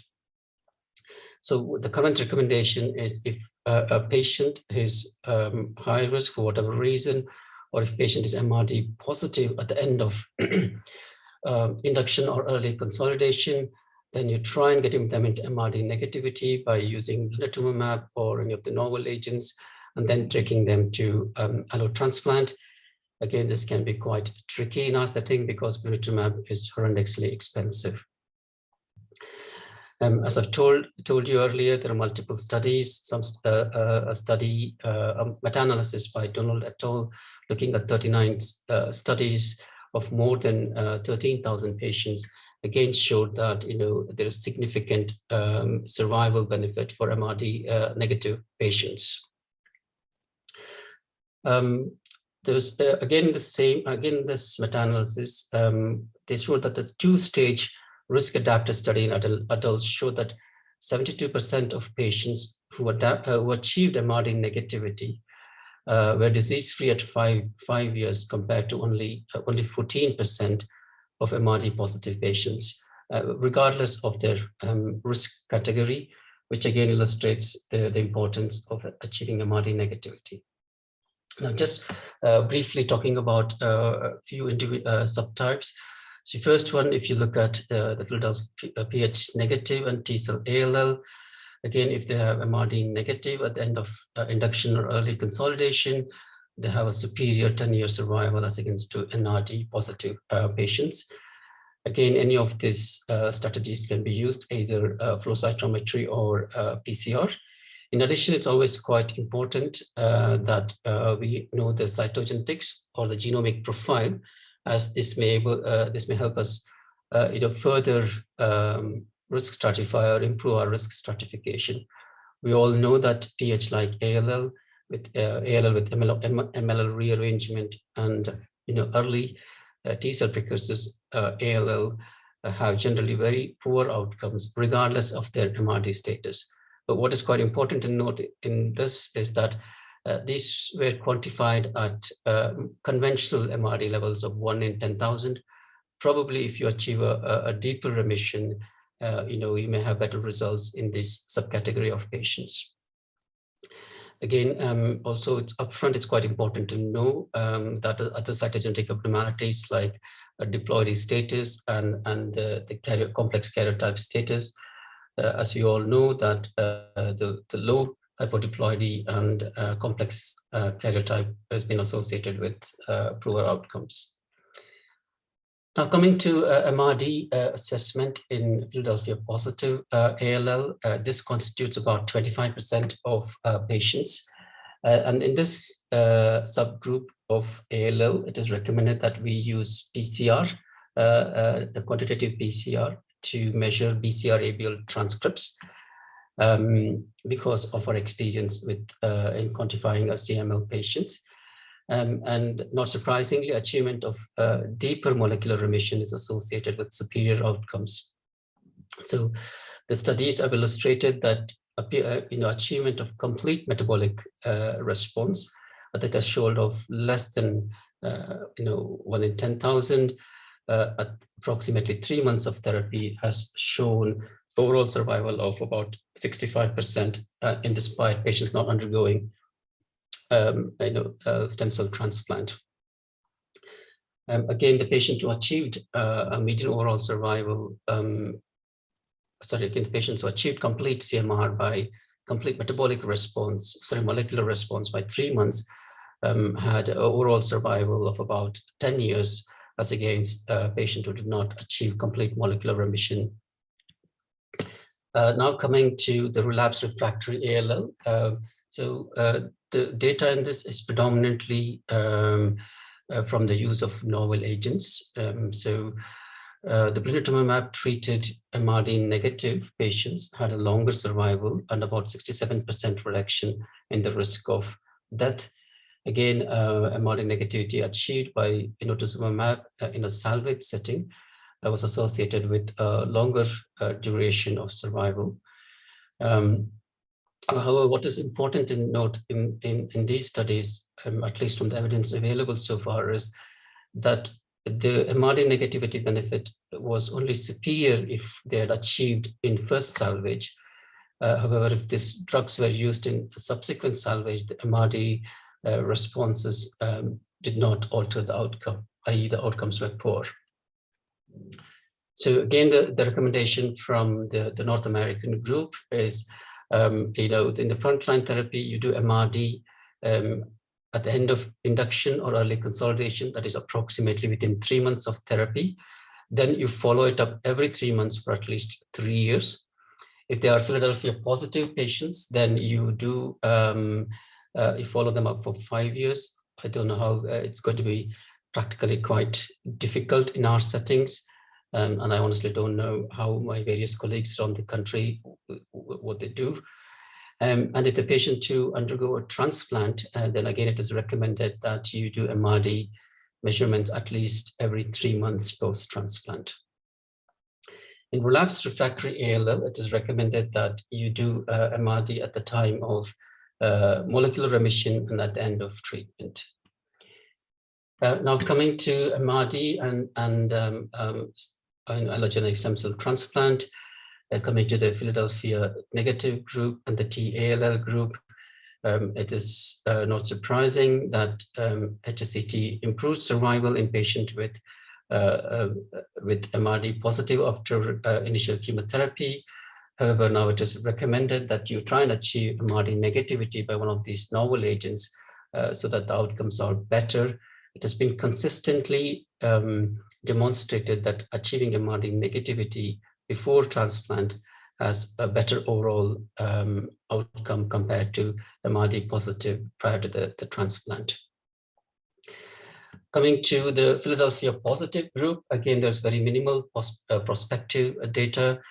Again, as with other studies, there is significant benefit in relapse-free survival if you use, TKI-based regimens upfront, as demonstrated in the GRAWL study.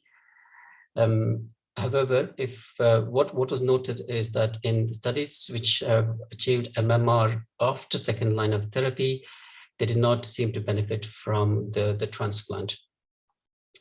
So basically, patients who had chemo with the TKI without the transplant in first remission showed that they had overall survival of 4-year survival of almost 65%. So now coming to the non-transplant and MRD positivity, historically we just used chemotherapy as an option, and we all know that the outcomes were abysmal.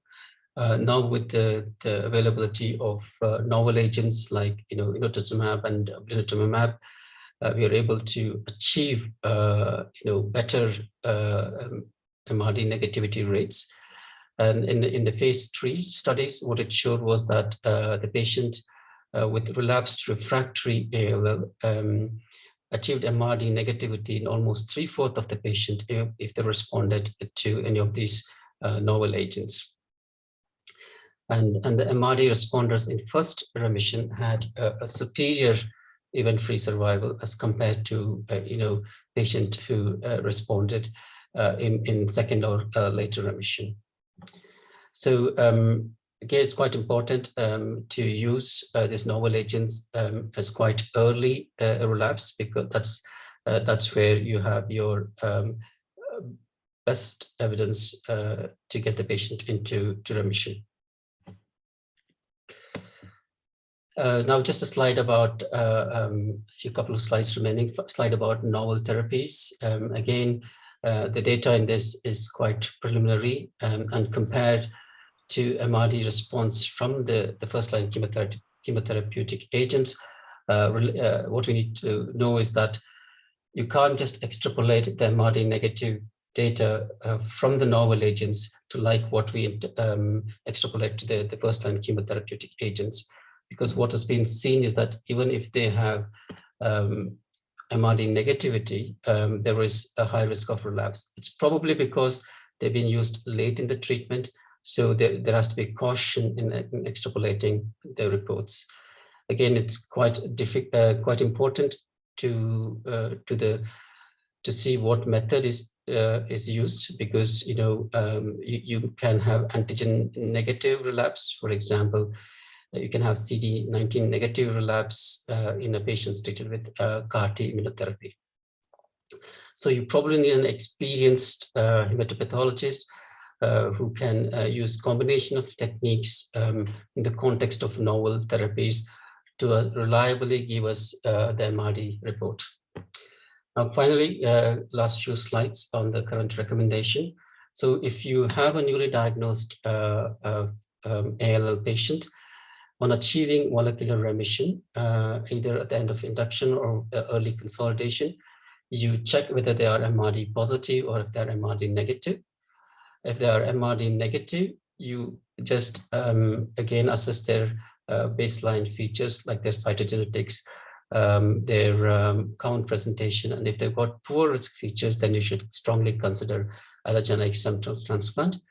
If they have no poor risk features, then you can just continue therapy. In MRD positive patients, if they are precursor B-cell ALL patients, you can give 2 to 4 cycles of blin. Again, this is very expensive, and then take them to allogeneic transplant. However, if they are T-cell, you just take them straight to a transplant. Now, coming to Philadelphia positive ALL patient, Again, on achieving MRD negativity, you just continue with the chemotherapy plus TKI. You could consider allogeneic stem cell transplant, but as alluded to in one of my previous slides, the overall the difference between doing and not doing a transplant in MRD negative may not be that much. However, if they are MRD positive, then you can consider giving 1 or 2 cycles of blinatumomab and then taking them to transplant, followed by post-transplant maintenance with TKI. Finally, to summarize, so MRD is quite fundamental to risk-directed therapy in ALL. It is one of the most powerful and independent prognostic indicator. The rapid introduction of novel therapies are playing an increasing role in MRD eradication. Again, the development of ultrasensitive techniques like NGS may allow us to further refine our risk stratification. And recently, what studies have suggested that just having a single cutoff may not be valid across all subgroups. So it might be that specific genetic subgroups of patients in ALL may need a deeper cutoff as against having a standard cutoff for all patients. Essentially, one size fits all can't be used. So, but currently we don't have enough numbers to validate that data. But I think soon, we should have risk stratification by genetic subgroups, wherein we'll probably be able to improve our outcomes even further.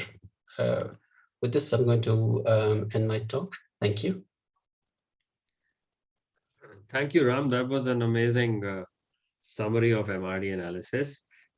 So just while audience questions come in, can I just ask you, when you're initially evaluating your ALL patient, would you routinely do next generation sequencing in an ALL patient? I know AML, it's kind of strongly recommended, but what about ALL? No, I don't do anything, no. Right, and so what's the sort of technique of MRD at your center that you? We usually use flow-based technique, which we generally use the expertise of MedGenome, and we generally have had good reports with them. So basically, to answer your question, is flow cytometry based technique, unless it's obviously if it's Philadelphia positive ALL, then we used PCR based technique. Yeah. I mean, I know there's increasing sort of use of next generation sequencing to identify the Philadelphia-like genotype, and that may alter eventually our treatment for ALL. So that was great. Thank you so much for that. And we would want to continue with the ALL session. And as treatments get better and chemo-free regimens come out to get us deeper and better responses, the question really arises that ALL generally is a disease of the younger population, but what to do for the frail and elderly? And Dr. Kishore Kumar from MyOut Chennai is here to teach us about these therapies. And so his talk is titled Treatment of ALL in the Elderly. Is it goodbye to chemotherapy? So Dr. Kishore, over to you. Thank you, Dr. Nitin, and thanks for the entire team at Medanta and the organizers of this conference. It's a privilege to be here. So my slides are on. I'm audible. Yes to both. Thank you. So before starting, I'm in the midst of Pongal celebrations here. So my regards to everybody and for the Harvest Festival across India. And as Dr. Nitin has just said, it's more about bidding goodbye to conventional chemotherapy in elderly ALL. It is a very, very specific topic, if I want, and it's quite exciting in the conferences which are there for the last 2 to 3 years. And in the coming years also, there will be more and more trials in this particular topic. So to discuss before starting the session, personally, I don't have an experience with blinatumomab, which Dr. Sitaram was also mentioning, mainly because of the cost issues. But with inotuzumab, we had few cases upfront experience in relapsed refractory setting, specifically not in upfront setting. So apart from it, no other financial disclosures to make except for the dinner, which I have to make for myself today. Yeah. So we have been very specific here. The agenda is kind of linked to Essence from ASH 21, which was a month back, and it is very specifically restricted to elderly ALL. The role of minimal or even giving no chemotherapy in this particular set of patients. So as we all know, yes, this is what the Western world says. More and more the age increases. I still remember my experience from PGI Chandigarh a decade back when we were quite excited to do molecular based studies with Professor Verma in adult ALLs. Pratik was the person who was doing it. And we published our results also that up to 25 to 30% of patients in our Indian patients also had this pH positiveness when it comes to adult ALL. So that's how from last 2 decades, we with the more and more use of techniques like NGS, we have come to an era of not only a pH positiveness, but also pH like ALL. So whatever said and done, ALL has been historically a disease of the younger children and pediatricians. It has been a big success story in oncology, I should say. I was just reading through the papers in 1945, where hardly 20% 1-year survival was quoted, even in pediatrics with respect to ALL. But over the years, we have really made great, I should say, innovations of dose adjusting, having multiple type of our own localized protocols for pediatric ALL. But somehow adult ALL, especially when it comes to the elderly population, it has not been that great, because most of the, as you see here, there are certain variations which naturally is common for all the elderly patients, let it be the comorbidity list or polypharmacies and higher adverse events. But biologically also, more and more as the age increases, we tend to occur mutations naturally. So the high risk incidence of adverse phenotype is high in these patients, and also supposedly the favorable phenotypes like hyperploidies or 1221 etc. are quite low. And doing more NGS signatures, we are able to see that the pH-like and P53 mutations are also quite positive in this particular subgroup.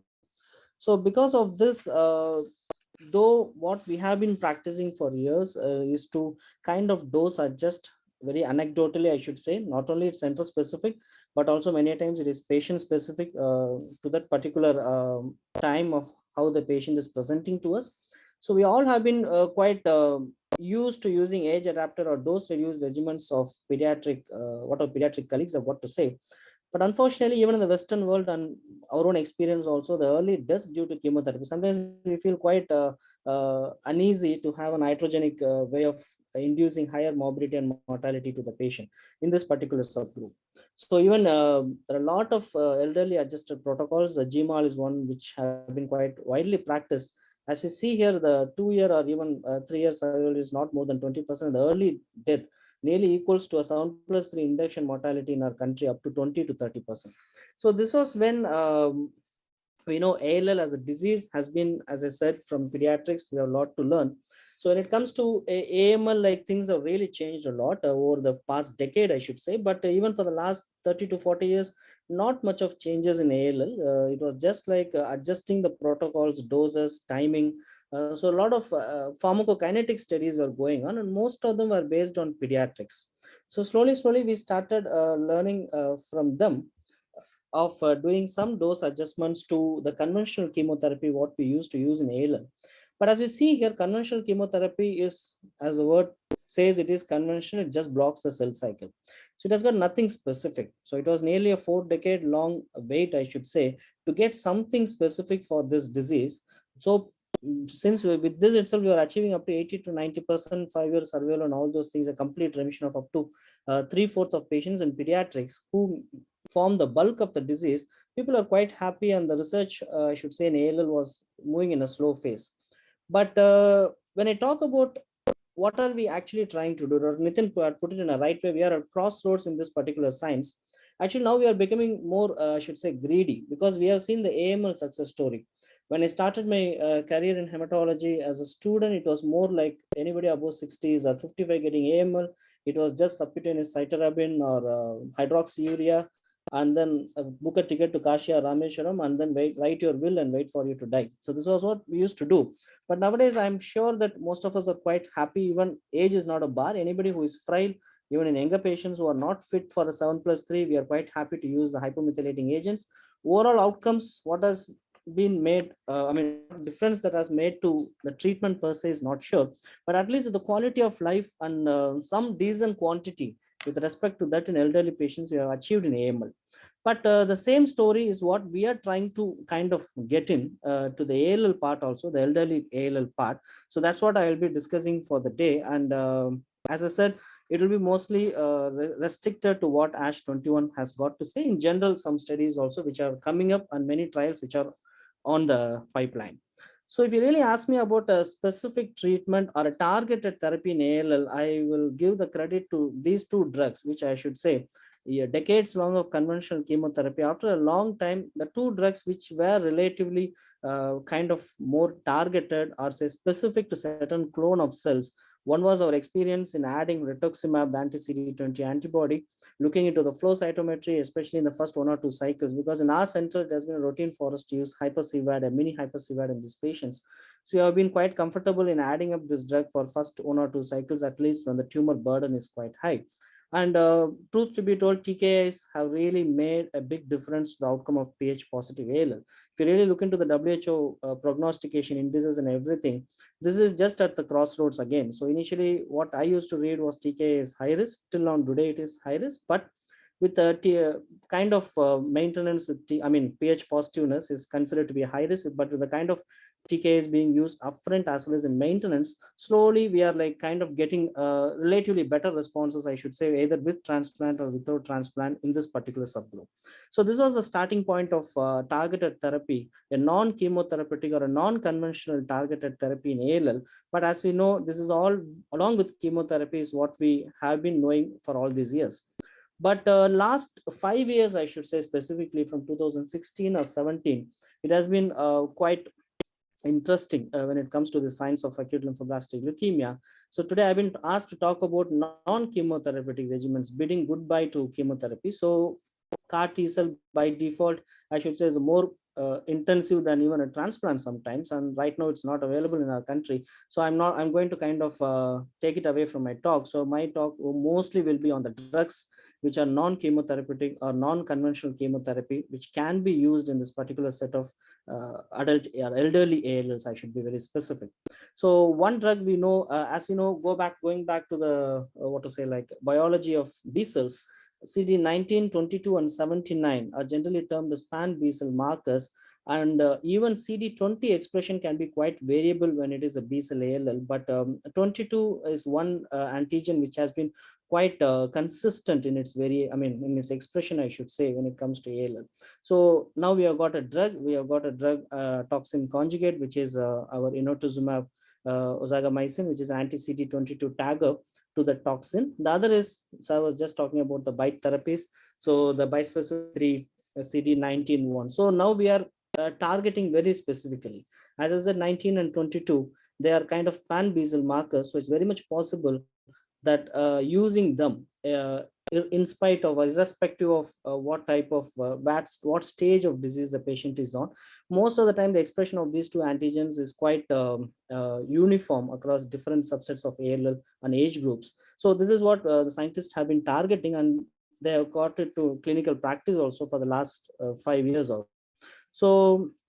This is where we are. So conventional chemotherapy, we know that it has got a very broad activity. It is just like chopping anything that is growing. So you chop your hair, chop your gut, everything.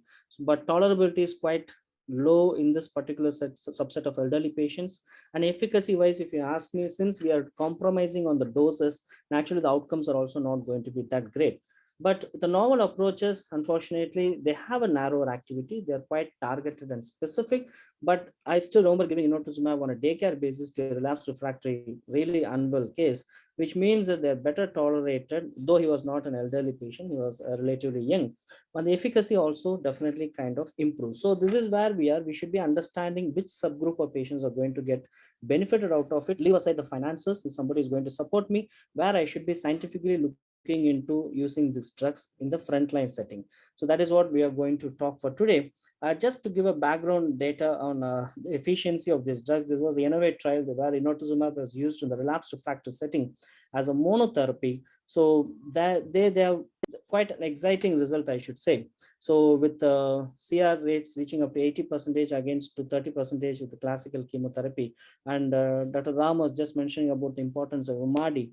So these agents, somehow they're able to reach an MRD negativity also, but in the long run, what it actually means, it's a matter of debate, but MRD negativity also, it was reflected when it comes to these agents. So that was in the relapsed refractory setting. In this year's ASH, I was able to see one, a prospective trial which is going on where they have started using this inotuzumab in patients who are MRD positive. I just want to kind of prepone it, I should say, to this part of the lecture, because we just had the talk on MRD. As Dr. Ram was saying, within 3 months, we have to have some MRD testing done, either end of induction or during start of consolidation. So this was a data from Professor Nicholas, Texas. So he and his group, they have used MRD as a parameter in upfront setting in elderly patients, actually as adults actually. So that they try to people who are MRD positive, that is more than 0.01% of blast within 3 months, that MRD induction or consolidation phase MRD. They have totally taken away chemotherapy and they've started using inotuzumab at a very hyperfractionated dose, I should say. It is not the classical dose that was used in INNOVATE study. So there they are just used 0.8 on day 1 and 0.3 mg per meter square on day 8. So this was considered to be a cycle, and they have continued it up to 5 to 6 cycles. This was mainly to reduce the liver toxicity or other toxicities that can be associated with inotuzumab full doses. So the results have been quite impressive, I should say. So this, why I'm putting it here, is this is one of the early tries that has been made by this Texas group to incorporate this drug very early in the course in the upfront treatment itself in adult patients. So naturally, inotuzumab has gotten a licensing only in 18 plus patients at this point in time. I think the pediatric studies and very anecdotal experiences from pediatrics are also quite great. So this was what the data, very early data that was presented in this year's ASH, where they have mentioned up to 80% 1 year survival and progression-free survival in patients who are put into this trial. The other drug is quite interesting, though we don't have a personal experience, is blinatumomab, but I should say it's quite dose intensive. Inotuzumab, the usefulness is at any tumor burden, the drug has been effective for us also, and the administration has been quite exciting. So day 1, day 15, many times is a day care admission rather than a continuous stay, provided the patient is not having other febrile neutropenia or whatsoever. So blinatumomab is something which is quite aggressive. It's a kind of a continuous infusion, goes on for weeks together. But again, exciting thing about this drug is they have tried in relapsed refractory settings, let it be the Tower study or the COG study, against a standard of care chemotherapy. So it has been proven beyond doubt that this drug in relapsed refractory setting has had good responses. As you see here, the blue line is the disease-free survival and overall survival benefit of this blinatumomab. So that also makes us quite exciting to look into the option of using it upfront, I should say. So this is how a drug system works on, a new drug delivery works on. First, they start with really bad risk relapsed refractory patients, trial it against a very useless drug or a useless protocol, and then prove that it is working. And then slowly, to widen their database of patients, they get on to frontline setting. So to put it in a single page, what are all the trials that are kind of going on or either just completed phase 1 and 2 trials, where they have tried to incorporate these novel agents, I should say, especially inotuzumab and blinatumomab, in the upfront setting of adult ALL patients. So as we see here, Nicholas again has come up with this inotuzumab with a very a very shortened course of hyper-C, where it just looks like CHOP, to be more frank, inotuzumab with CHOP kind of a therapy. And the other thing is we also have got using upfront inotuzumab and then consolidating it with the classical chemotherapy, or either inotuzumab with some kind of a mild intensity chemotherapy. And then we have got blinatumomab, both Dr. Advani is doing it both in induction as well as in consolidation. And finally, there is again quite a costly study, I should say, inotuzumab in induction followed by blinatumomab in consolidation. So if you look at the trials, which has got some kind of a chemo-free regimen in adult patients, and the results are still pending. But I want you to look into this area where the early mortality in most of these trials have been reported to be 0. So this is what we are looking at. So at this age, elderly above 65, above 70, I don't want to kill the patient with the chemotherapy or the drug what I'm going to give. So I think that part is being achieved by most of these agents, a novel agent combination with a very, very minimal chemotherapy. This is where we are right now. But I think we can always expand it to make it an entirely chemo-free also in the coming years to come. So this was just to expand on the trials data which are presented in this year's ASH specifically. So this was the one which I was discussing just now. It's a French study where they have used again a fractionated inotuzumab ozogamicin in combination with low intensity chemotherapy in especially older patients. The median age was 55 plus in newly diagnosed Ph negative ALL patients. It's called as the EVOL-INO study, where they used above 55 and above patients, CD22, they need to, at least a 20% positivity in blast cells. Ph negative cases, the primary objective was 1 year survival. So as we see here, yes, somewhere around 80 to 85%, let it be overall survival, relapse-free survival, everything. And 1 year, what they were able to achieve was something like up to 85% of CR rate with 1 year OS was around 80% again, and the relapse-free survival was around 70%. So as we are using a lot of inotuzumab, we are quite worried about the liver toxicity, but this study kind of reported around 10% of patients, I should say 8.8% of patients who are having grade 3 or grade 4 liver toxicity, and 3 patients who developed an SOS later because they went on to have a transplant. So that was using inotuzumab in addition to chemotherapy. Now this abstract number 2300 is quite interesting, where they have just used something like using azacitidine upfront and then consolidating with the chemotherapy. So what they have done is they have just given 3 cycles of inotuzumab alone, and then they are consolidating the response what they achieved with some kind of a consolidation, a minimal consolidation, classical chemotherapy and maintenance therapy. This is also very specific. 55 plus is what their age cutoff is. So they give 3 cycles of inotuzumab, but one thing we have to remember, all these trials will have a triple IT as a part and parcel of their CNS prophylaxis. It's quite tough. The penetration wise, the studies are yet to be out. What is their effectiveness in preventing CNS relapses or CNS seeding of drugs? So what I'm going to talk for today, even I can say it is chemo free, but triple IT is something which is a part and parcel of most of these protocols. So they gave 3 cycles. The patients were achieving a CR. They were offered 5 cycles of consolidation chemotherapy, rituximab, depending on the CD20 positiveness, and followed by maintenance. So here the median age was 65, quite appropriate to the topic for today. And this is what I want you guys to look into. From after the end of the third inotuzumab dose, they were able to achieve up to 75 patients going into MRD negativity. So this was quite interesting. The 3rd month MRD, I should say, 2 cycles, 50% got into MRD negativity. This is an unbiased study where the tumor burden was as such. It's not like I'm debulking the tumor with the chemotherapy. I have just used, these guys have just used inotuzumab upfront with the proper tumor burden that is around in the adult patients. So again, concluding, it was somewhere around 80 to 85% is what they were able to achieve overall survival and event-free survival after 1 year, and the data is yet to be out. And when it comes to Ph positiveness, I should say I should give all the credits of targeted therapy in ALL to this subsegment only, where we know that for the last, say, 10 to 15 years, I think more than a decade also, we know the usage of combining TKI with chemotherapy. But I still remember from my Calcutta days and even here in Chennai is that some patients are quite unwell. We don't have anything to offer. Sometimes it is just a TKI with vincristine and steroids that has even kept few patients alive for a year or 2. So this was very anecdotal early, but nowadays slowly I'm able to see the trials are also moving towards that.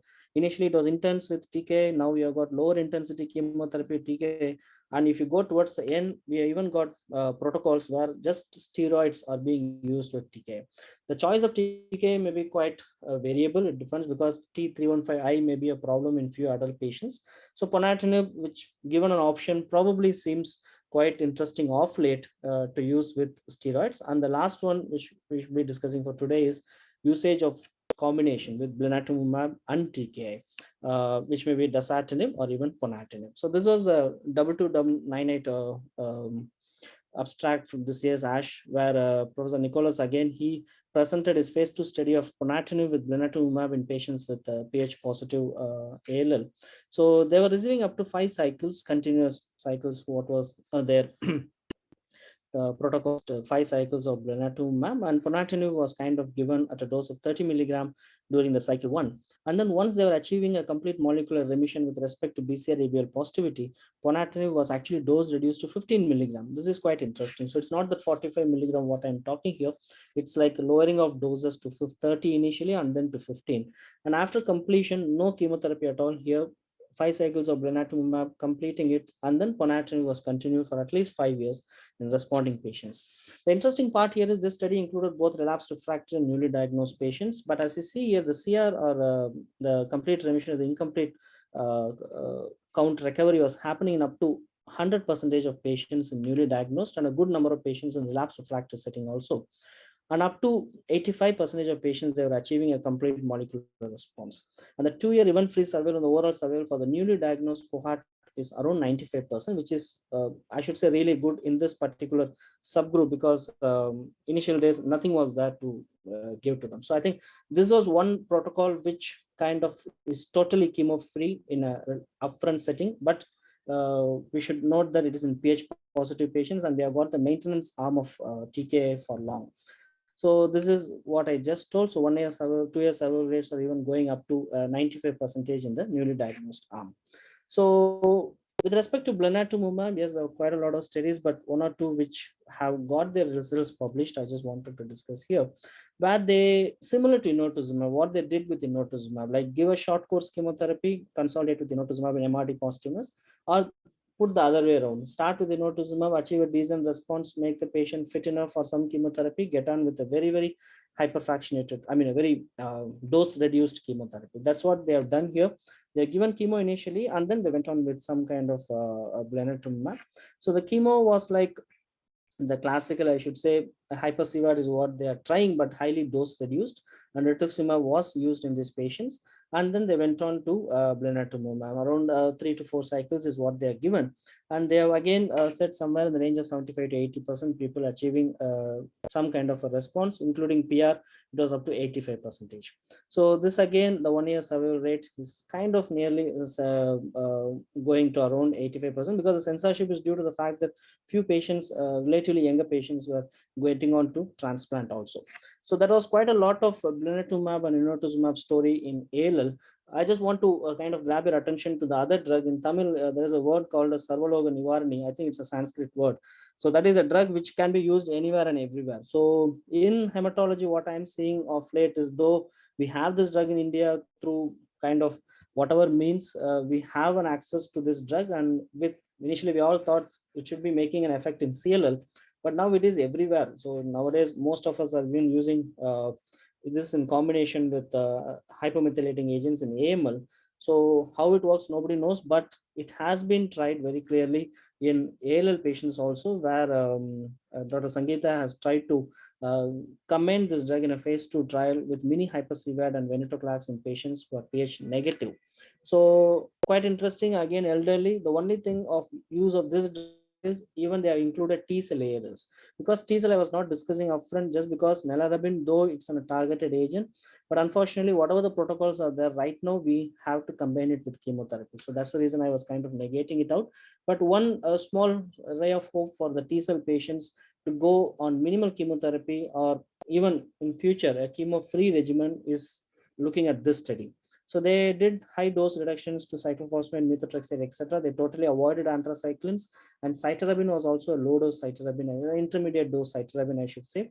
Venetoclax, this dose I'm not sure. Again, when it comes to India, we may be curtailing it to 100 or 200, but they went up to 400 for 14 days in cycle 1, and then just a week in every cycle up to 8 cycles. And then they were just maintaining it on a 14-day regimen every month for up to 2 years. So this is like maintenance, like 6-MP and methotrexate, what we used to do. Now this study tried for giving venetoclax as maintenance. So very, very small study, I should say. It's a phase 2/1, 16 or 18 patients were there. With the newly diagnosed patients, the results were impressive. Again, 70 to 80% of the patients achieving a decent response. But when it came to relapsed refractory patients, it was not that great. what they achieved with newly diagnosed patients. So I think we have to look forward, because the combinations are possible. As I see here, venetoclax, there are studies, there are clinical trials. Go to clinicaltrials.gov. There are studies which are combining all three, inotuzumab, blinatumomab, and venetoclax, trying to put into some combination so that we can make it an entirely chemo-free regimen for treatment of elderly ALS, especially adult ALS, and then try to get on with some kind of maintenance, either with TKIs or with venetoclax. So I think this is an area to explore. So we have in India at this point in time access to all these three drugs, but maybe cost is one thing which may limit us using the two innovator, I mean the novel agents, inotuzumab and blinatumomab, but it's giving worth a try, I suppose, in specific cases after a detailed discussion with the patient. So if you want to consolidate whatever I am able to see out of these trials, inotuzumab, out of these two agents, inotuzumab seems to work, because in relapsed refractory cases, higher disease burden also.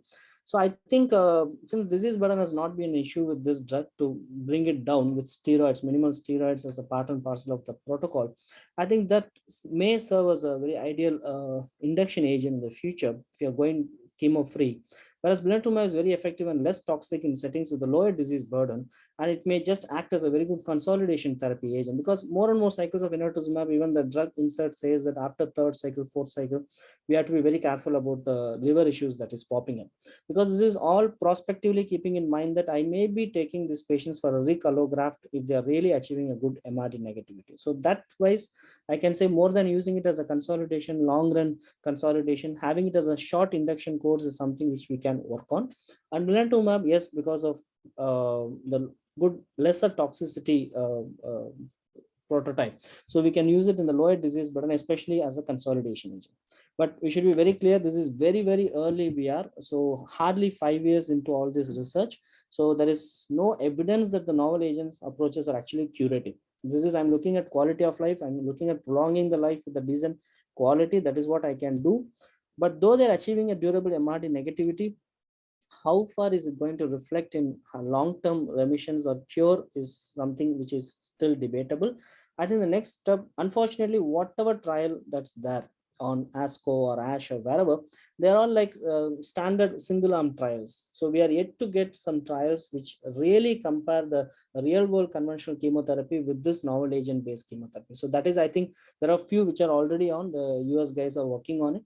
So maybe in next 4 to 5 years, it is very much possible, like how we have, what to say, like in AML, we have had an oncology success story. It is very much possible that in ALL also, there is a small possibility in the years to come to say goodbye to chemotherapy when it comes to elderly ALL. Not only elderly, naturally when it is going to be elderly, slowly the data will get extrapolated to the younger patients also. So for sure, an older adult diagnosed in this year has got a very promising treatment option, even if he had been diagnosed 5 years back. So with that note, I think I'm on time. I will stop my lecture. Thank you, sir. So very well on time and crisp and to the point. So you did very well. Thank you so much. So just a few questions for you.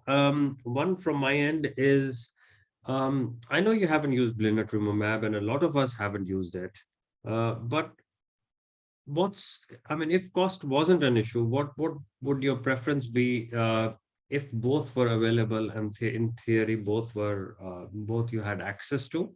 And I'm sure it has a lot to do with disease bulk and tumor burden. But between the two, how would you sort of decide which one to use? So what are the trials right now? Because I personally have an experience with the inotuzumab also. We have 3 patients. So they were like really bad relapses, multiple regimens of chemotherapy given. So they were in a position to kind of not try anything further in chemotherapy. So to be more frank with you, we gave a dose titrated thing only, even the inotuzumab, because of the vial thing and whatever we get support from the pharmaceuticals. So it was like a day 1 and 15 is what we give in a full dose rather than day 1, 8 and 15. So what we had around 5 patients. So what we personally had was after 2 cycles, in 3, and after 3 cycles in 2, we were able to achieve a decent MRD negativity irrespective of the disease bulk. So only additional thing what we used was steroids, maybe during the infusion, and maybe IT as a prophylaxis, because we are about to take a few patients, 1 or 2 had CNS disease before. So that how, because of personal experience, I think inotuzumab, yes, it's working in patients where the tumor burden seems to be high, and that's what the data also says. And there, Dr. Advani also is she has used a trial where she has used purely blinatumomab in consolidation, I mean induction, consolidation everywhere. So I think given a choice, since after 3rd cycle moving on to inotuzumab, at least theoretically seems quite riskier, because in all these patients we are planning an allograft, and we are quite worried about all the SOS and everything. So I think short course inotuzumab seems quite interesting when it comes to inducing the patients, and maybe blinatumomab as a maintenance long run in those patients who may not be fit enough for a transplant is something to look on. So, but I don't have a data on that yet. I mean, VOD or SOS always remains at the back of our mind when we sort of looking at these things. And of course, transplant with its own problems and its own risk of VOD is always sort of the end point anyway, but we try to incorporate that as well into the treatment. Yeah, please. You are on mute. Okay, so actually, Dr. Kishore, I was working at the Rajiv Gandhi Cancer Institute, Delhi. There we use both the blinatumomab and the inotuzumab. So as you discussed, we have a better tolerated drug, blinatumomab, but what we experienced there, we had a lot of CRS there. We faced cytokine release syndromes. Even patient had hypotension, grade 3, grade 4 CRS also we have seen. Although we have used in the patients of in the relapse second when the disease burden I think was high. So as our experience, we have seen the better tolerability with the inotuzumab compared to blinatumomab. I think there someone else also there who has a lot of greater experience can answer these things better. As you told, blinatumomab, that's exposure of the blinatumomab, but what we have experienced a lot of CRS with the blinatumomab. Understood. Thank you, Farhan. Yes, point well taken. So with that, I think I am going to thank Dr. Kishore and Dr. Ram for doing excellent talks, and I'll close this ALL session. And now I want to remind the audience that we're going to conduct a quiz at the end of the AML session, which is our next and the last session of the day. So if anybody who wants to participate in the quiz, can they download the Kahoot app? And Kahoot is KAHOOT. So if you download the Kahoot app, you can answer the questions on the app and we'll get the responses at our end. So with that, I want to start the last session of the day, which is the AML session. And we know AML is a disease which is getting a lot of attention nowadays. And for the physicians in the myeloid era, this has been long. There has been a long wait to this because the myeloid arena was something which wasn't getting a lot of attention or a lot of new drugs. The wait seems to be over now. Today we have the problem of plenty and we have lots of drugs that we can use, and we've got to figure out how to combine these therapies and use them optimally in our patients. So Dr. Rajat Bajaj is going to tell us about these therapies. He currently works as a hematologist in Nashik HCG. And a special thanks to him because he's kind of accepted this as a long, as a last minute invitation because Dr. Joydeep fell ill with COVID. So COVID has struck again. So Dr. Rajat, over to you for your session. Yeah, so am I audible and is my screen visible? Yes, to both. Okay, thank you, Dr. Sood and organizing team for giving me an opportunity to speak on AML. Dr. Joydeep is down with COVID, so I'm trying to fill his shoes.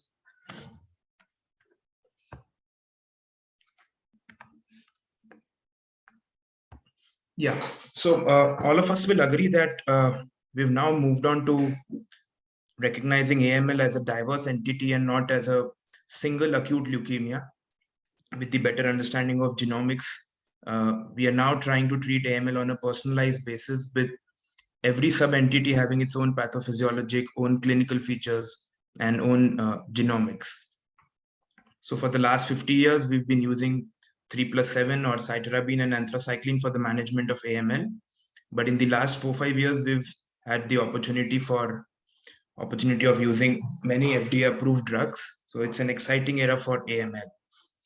So with gemtuzumab, ozogamicin getting approved in 2017 for the core binding factor acute leukemias, the liposomal formulation of dono and cytarabine for the high-risk AMLs or the therapy-related AMLs, midostaurin and gilteritinib for FLT3 positives, ivosidenib and axitinib for the IDH positives, venetoclax for the elderly AMLs, and glasdegib again for the elderly relapsed refractory AMLs. So in fact, all of these sub-entities, we've added novel molecules to each of these sub-entities as a part of our treatment protocol. So for the co-binding factor AMLs, we have the GEO, which is an anti-CD33 antibody drug conjugate. And for the FLT3 AMLs, we have the FLT3 inhibitors, sorafenib, midostaurin. And for the relapsed refractory, we have gilteritinib. For therapy AML or the high-risk AMLs, we have the liposomal doxorubicin and the cytarabine, which is the CPX-351. For the TP53 mutated AMLs, the trials are ongoing with magrolimab and APR-246. And for patients who are ineligible for intensive treatment, we have the IDH1, IDH2 inhibitors, HMA plus venetoclax, LDAC plus venetoclax, or glasdegib for the elderly AMLs. And so what I'll quickly do is I'll try and present 4-5 important abstracts from AML, which I thought were relevant in the Indian setting. So there were 29 abstracts which were presented in the ASH this year in the AML space. And venetoclax has been the star of the AML space, so to speak. There were 12 abstracts presented from the venetoclax combinations, 6 abstracts from phase 3 trials, 4 on the demographic disparities in AML, 3 in older patients, and 4 in transplant advances of AML. So this was the first abstract, which showed the impact of TP53 mutations in the efficacy of venetoclax plus azacitidine in patients with AML who've got poor risk cytogenetics. So we are aware that AML therapy, the outcomes are inferior in patients with poor risk cytogenetics, as well as TP53 mutant AMLs. And the role of venetoclax and azacitidine has not been established in the patients who've got poor risk cytogenetics with or without TP53 mutation. So this study aimed to assess the efficacy of venetoclax plus azacitidine compared to azacitidine alone in untreated AML patients who've got poor risk cytogenetics with or without TP53 mutation. So, so the study design, there was data pooled from the VIAL-A trial, which compared venetoclax plus azacitidine to placebo plus azacitidine. And there was a phase 1B trial of venetoclax plus azacitidine alone. So all patients who were ineligible for intensive chemotherapy were included. And the patients were grouped into ven plus aza as compared to placebo plus aza. And these were the patients who had got poor risk cytogenetics or intermediate risk cytogenetics with or without TP53 mutation. The endpoints of the study was CR and CRI, which is a complete response with incomplete count recovery, duration of remission, and overall survival. So the patients were classified into poor risk, intermediate risk cytogenetics, and they were further subclassified as to patients with TP53 mutation and TP53 wild type. So these were the results of the study. In poor risk AML, the CR and CRI rates as compared to the TP53 mutation studies. So there was a clear winner. Venetoclax plus azacitidine had better outcomes in poor risk cytogenetics as compared to azacitidine alone. In TP53 mutant groups, the overall response was in the order of, the CR was in the order of 40.8% as compared to 16.7% in the AZA group. In TP53 wild type, the response was as high as 70% as compared to 22%.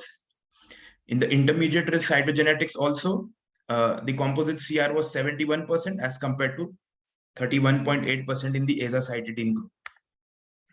So as you can see, this was the duration of remission. The duration of remission was rather prolonged in the venetoclax plus azacitidine arm, whether it was TP53 wild type or TP53 mutant. Same was the case for intermediate risk cytogenetics. And if you see the overall survival, there was a stark difference between the venetoclax plus azacitidine wild type, TP53 mutant wild type, as compared to the azacitidine TP53 wild type. And likewise, in the intermediate risk cytogenetics, the venetoclax plus azacitidine TP53 wild type had an overall survival of 19 months as compared to 10 months in the azacitidine group. So the study concluded that the variant allele frequency of TP53 mutation is not associated with remission or overall survival in patients treated with venetoclax plus azacitidine. And these were the side effects. The major side effects were febrile neutropenia, thrombocytopenia, and neutropenia, and which was similar in both the arms. So to conclude, in patients with poor risk cytogenetics AML, venetoclax plus azacitidine was associated with better outcomes as compared to wild type versus the mutant TP53 type. And the outcomes in patients with wild type TP53 was similar regardless of poor or intermediate risk cytogenetics. The venetoclax azacitidine combination, it increased the remission rates, extended the duration of remission and OS versus azacitidine alone in patients with wild type TP53.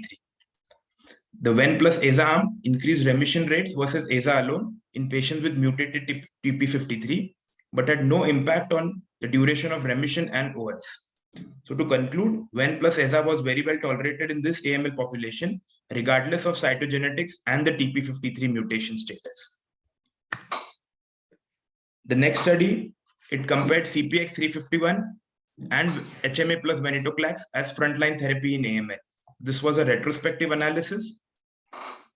So we know that CPX351 and venetoclax plus an HMA are novel regimens that have both shown OS advantage as frontline therapies for older patients with AML. And these two regimens have not been compared head to head. So this analysis was a retrospective analysis, and it aimed to compare the clinical outcomes of and patient characteristics in patients with AML receiving CPX351 or HMA plus ven. So this was a real-world retrospective chart review of the characteristics and outcomes of patients with AML who received either CPX351 or HMA plus ven. And this was carried out in four centers in the US.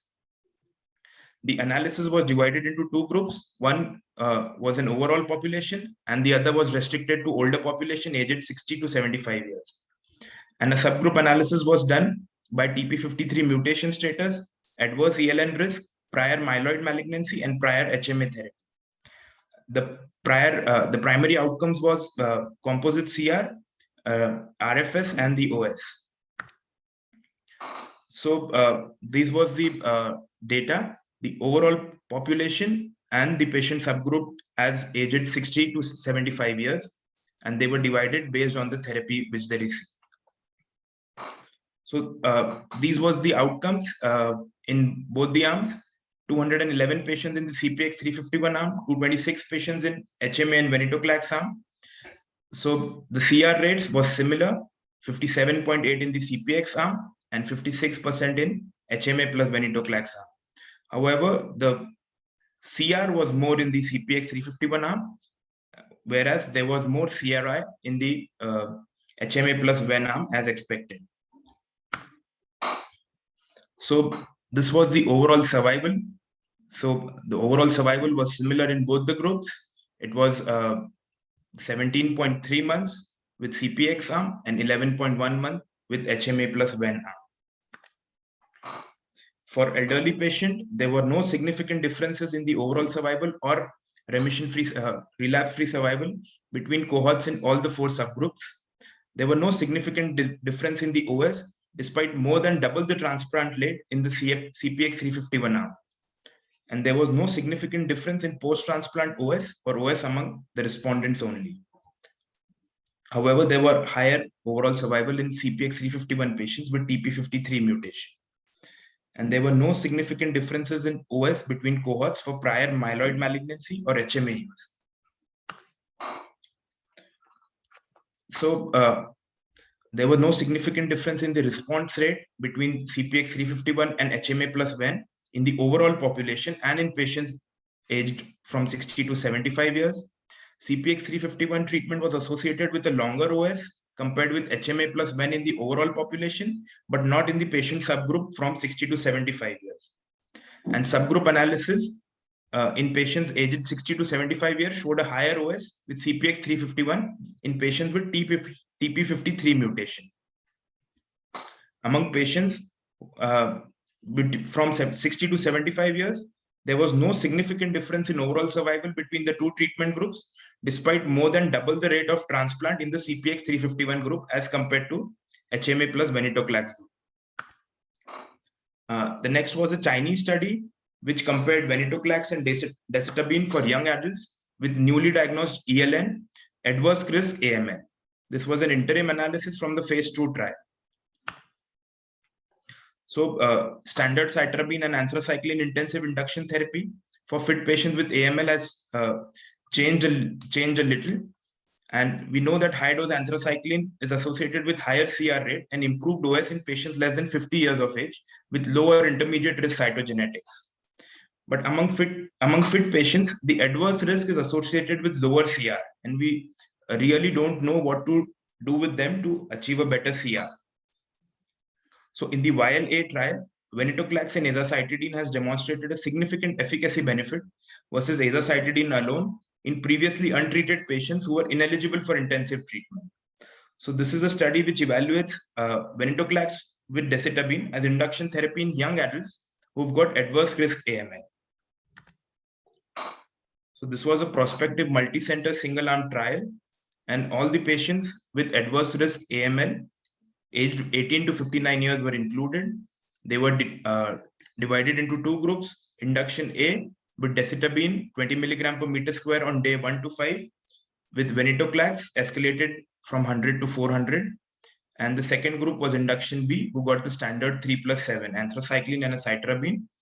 And for FLT3 positive patients, sorafenib 400 BD was added. The primary endpoint of the study was composite CR rate. The secondary endpoint was MRD response. And the goal of the study was superiority versus historical controls with adverse risk AML. So it was not a study with high numbers. 27 patients received venetoclax with decitabine, and historical controls were 60 patients. So these were the responses after first cycle. The composite CR in the venetoclax decitabine arm was around 76%, with 52% achieving complete CR, as compared to 38% only in the historical controls, with 27% achieving CR. There was no induction failure after cycle 1 in the venetoclax decitabine arm. And this was the response rate as compared to the genomics. So the composite CR was 76%, and you can see clearly that even with the patients who have got ASXL1, TP53, RUNX1 or FLT3 ITD, the response rate were in the order of 70–80%. So these was the response rate at the end of cycle 2. The composite CR in the venetoclax decitabine arm was close to 95% as compared to 73%. The MRD negative at cycle 2 was 74%. So that is quite a difference as compared to the historical controls, which had only 43% MRD negativity. And after a median follow-up of 4.3 months, the median PFS and the median overall survival was not reached with the venetoclax decitabine arm. And there was no 30-day or 60-day mortality with the venetoclax decitabine arm. So this was the toxicity profile. Hardly any patients had pneumonia, sepsis, or intestinal infection in the venetoclax decitabine arm as compared to the historical controls. So to conclude, in young adult patients with ELN adverse risk AML, venetoclax decitabine is associated with a 76% composite CR as compared to 38% for historical controls. the MRD negativity at the end of first cycle was 64%. And compared with historical controls, the venetoclax arm had lower rate of infections and reduced transfusion requirements. The median PFS and OS was not reached for patients who received venetoclax and desitabine. The next study was a combination therapy with azacitidine, venetoclax, and magrolimab in newly diagnosed and relapsed refractory AML. So magrolimab is a anti-CD47 antibody which has shown good results in TP53 mutant AMLs. So a combination of venetoclax with an HMA is approved for patients who are more than 75 years or who've got comorbidities and who are not fit for intensive induction therapy. However, this combination is associated with a high relapse rate and a low rate of survival beyond 2 years.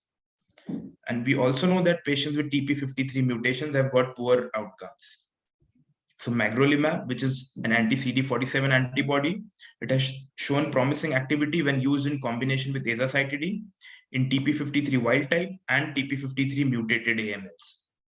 So this is a phase 1b/2 trial which evaluated the efficacy and safety of azacitidine, venetoclax, and magrolimab in newly diagnosed and relapsed refractory AML.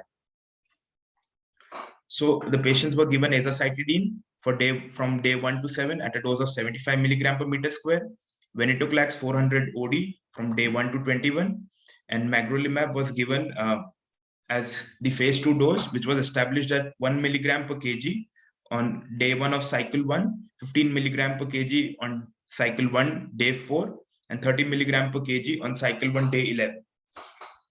The primary objective was to determine the maximum tolerated dose and the CR rates. The secondary objective was to demonstrate the overall response rates.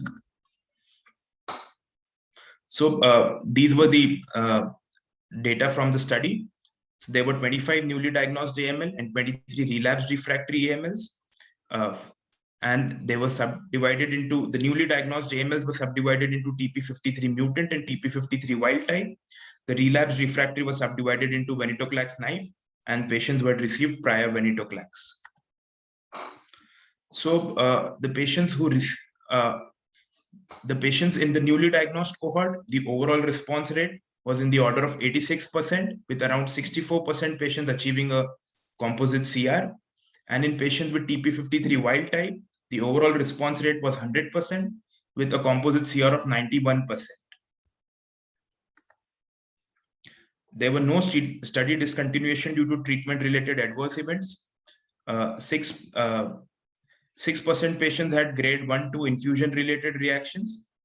The hemoglobin dropped after first and second doses of magrolimab, which was manageable with close monitoring, and there were no immune-related adverse events.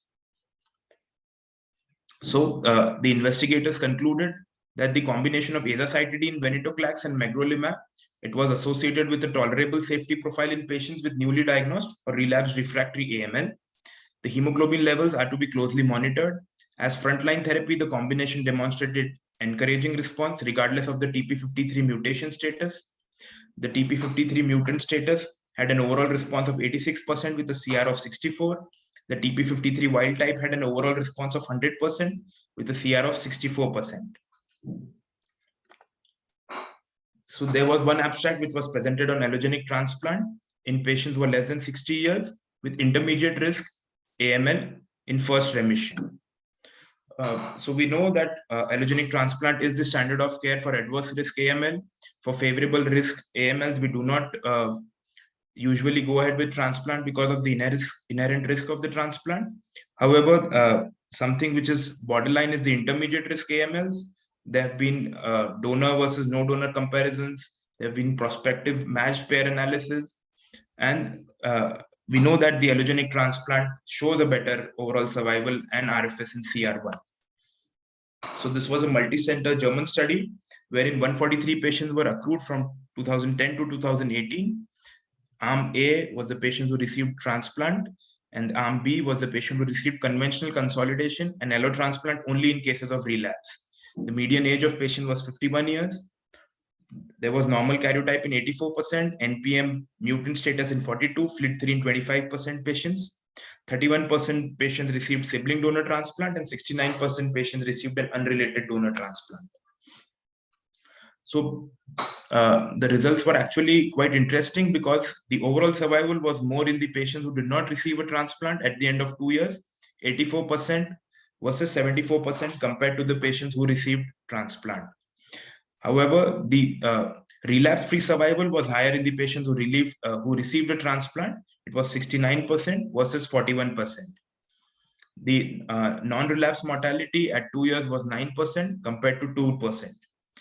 However, all the 38 patients who relapsed in arm B, they proceeded to allogenic transplant after salvage chemotherapy. So to summarize, allogenic transplant performed immediately after achievement of CR1 in patients with intermediate risk AML does not convey an overall survival advantage. It considerably reduces the relapse risk with no relevant impairment in quality of life. Although there was limited statistical power of the trial, it does not allow definitive conclusions. However, delayed allogenic transplantation seems to be a potential treatment algorithm in CR1 intermediate risk AML with an available donor. So to conclude my talk, venetoclax, it has been game changer. It has been pushed to almost all possible combinations and all possible subentities of AML. Oral azacitidine maintenance, we have seen the Quasar trial. The oral azacitidine has been approved for maintenance in patients who do not receive consolidation. Magrolimab and APR-246 have shown promising results in TP53 mutant AML. Ivosidenib and axitinib, it has been a lot of phase 3 trials are going on with HMA, and they are close to getting approved in frontline therapy. Second and third generation FLT3 inhibitors, which are the novel smaller molecules, quizartinib, prinolenib, they are also in phase 3 trials and they are being approved. And very exciting upcoming molecules are the menin inhibitors, the PLK1 inhibitors, which is volasertib, the antibodies targeting AML surface molecules like the anti-CD123, CD70, TIM3 inhibitors, and obviously autologous and allogenic CAR cells, which target CD123, CD33, and CLL1, followed by transplant. Thank you. Thank you, Dr. Bajaj. That was a very extensive and crisp discussion of AML.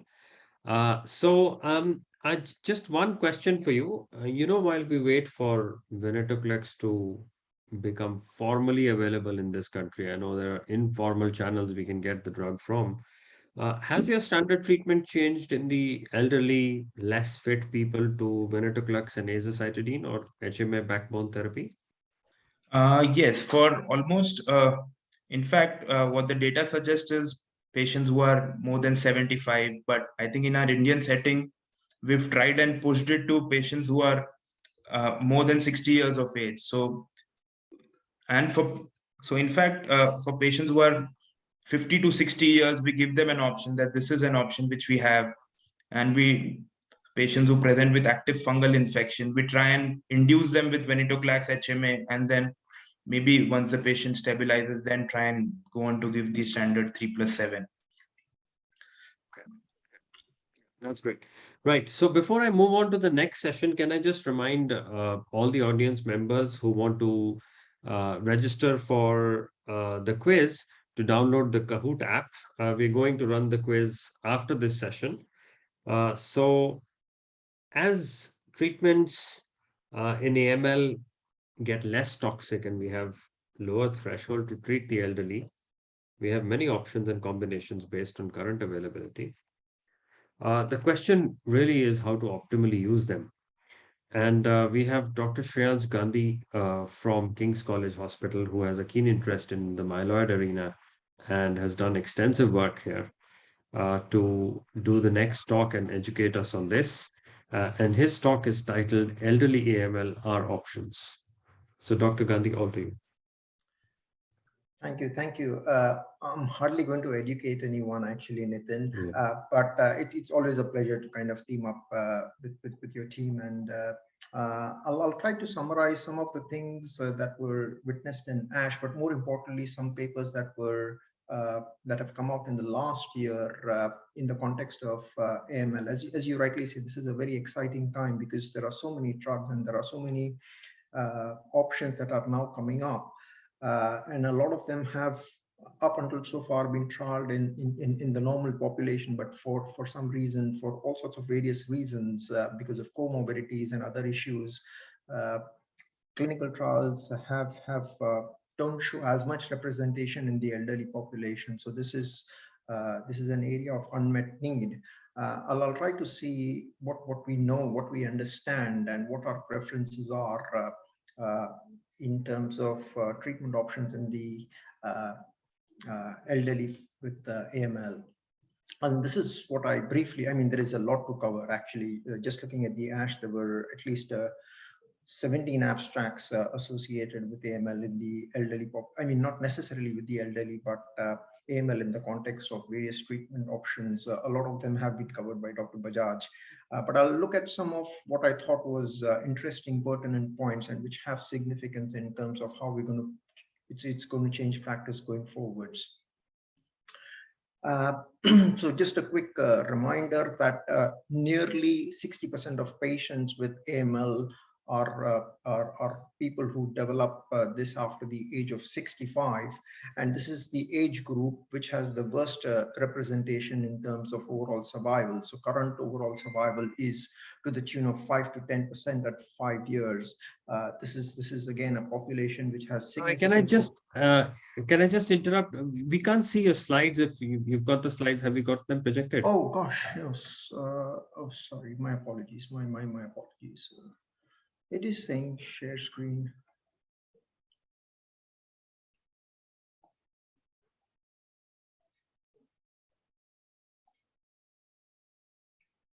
Can you see them now? My apologies. Yeah, we've got it now. Just the presentation mode if you want, and we'll be done.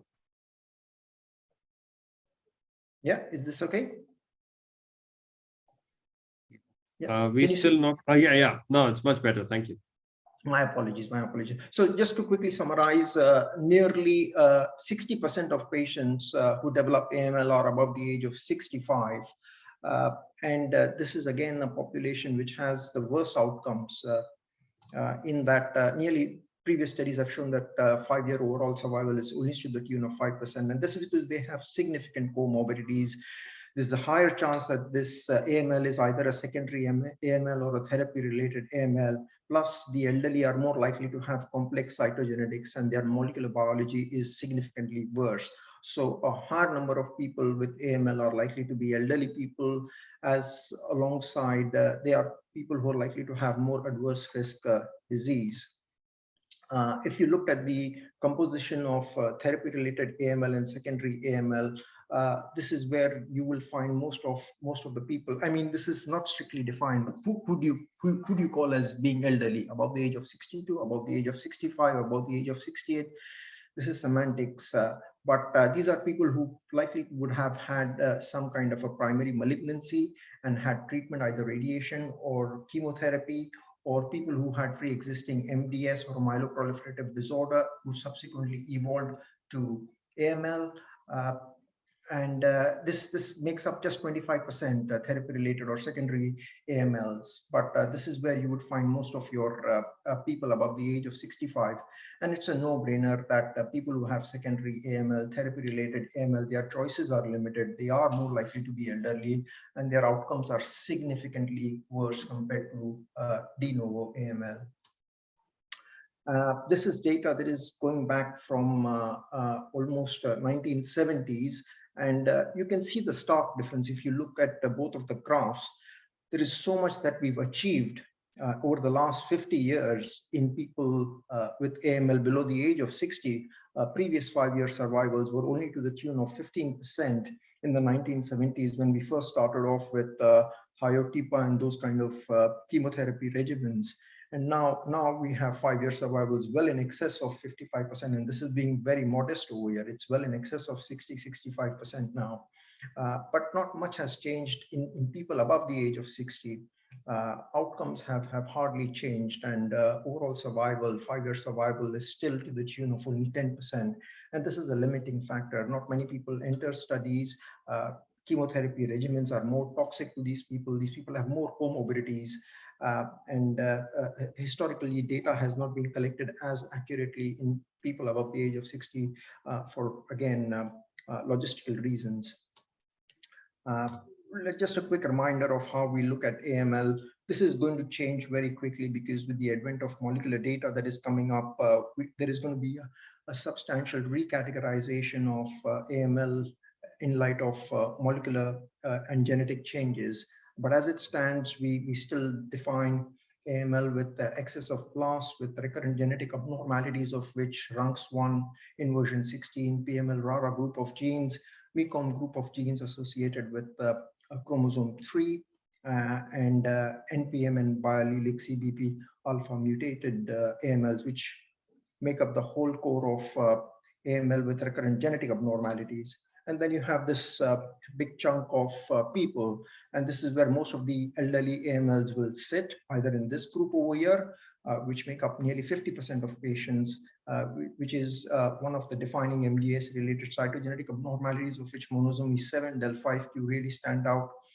Prior history of MDS or MPN, and evidence of multi-lineage dysplasia. Again, MDS related changes in association with AML is a fairly broad entity, and the definitions are still fairly broad and in some sense also slightly loose, such as having previous history of MDS, cytogenetic anomalies, and any of those changes that are seen either with a complex karyotype, unbalanced abnormalities or balanced abnormalities, absence of NPM1 mutations, and core changes that you would see on histology. We look at this study where Dr. Bajaj has already shown that there is some survival benefit in people who have CPX associated treatment, which is a molar concentration of 1:5 of cytarabine with daunorubicin, which is given as standard induction on day 1, 3, and 5, and subsequent cycles can have the same treatment repeated on day 1 and 3 with a slightly reduced dose with cycles, consolidation cycles 1 and 2. Studies have shown that there is a slight reduction in risks associated with death as well as overall survival in patients who are followed up long term up to 30 months. This is more restricted to people who have therapy-related MDS AML. And this has led to this current algorithm that we use in elderly patients who are considered to be eligible for intensive treatment. If they're considered to have non-adverse risk, they go for standard treatment with daunorubicin, with gemtuzumab. If they're found to be FLT3 mutated, of the ones that are licensed upfront, it is midostaurin. And if there is MDS-associated changes or AML associated with MRC, then we have the liposomal preparation. We'll look at this study, which was much maligned when it first started off and when it received license, and then subsequently the license was withdrawn, and that is with gemtuzumab. The Alpha 0701 study was presented as a paper and has also received approval, a revised approval from the FDA. When it first started off, this was in the era of targeted therapies, and this was amongst the first that received approval. It generated a lot of buzz in the late noughties, but then subsequently increased number of deaths to the tune of 6% were reported, increased liver toxicity was reported, and promptly FDA reneged on its license, and a license was taken back. But this subsequent studies, and 5 such studies, have now shown that induction regimen of TAR combined with gemtuzumab with 3 milligrams per square meter given on day 1, 4, and 7 in a slightly elderly population of between 50 to 70 years. Remission rates were not significantly different, and Castaigne and all have shown that in a meta-analysis of these 5 studies that the primary endpoint was that there was a significant improvement in event-free survival, particularly in patients who had favorable risk and also intermediate risk AML. Death from toxicities was no different, and this has been further confirmed on retrospective blinded review of data from 5 of these studies.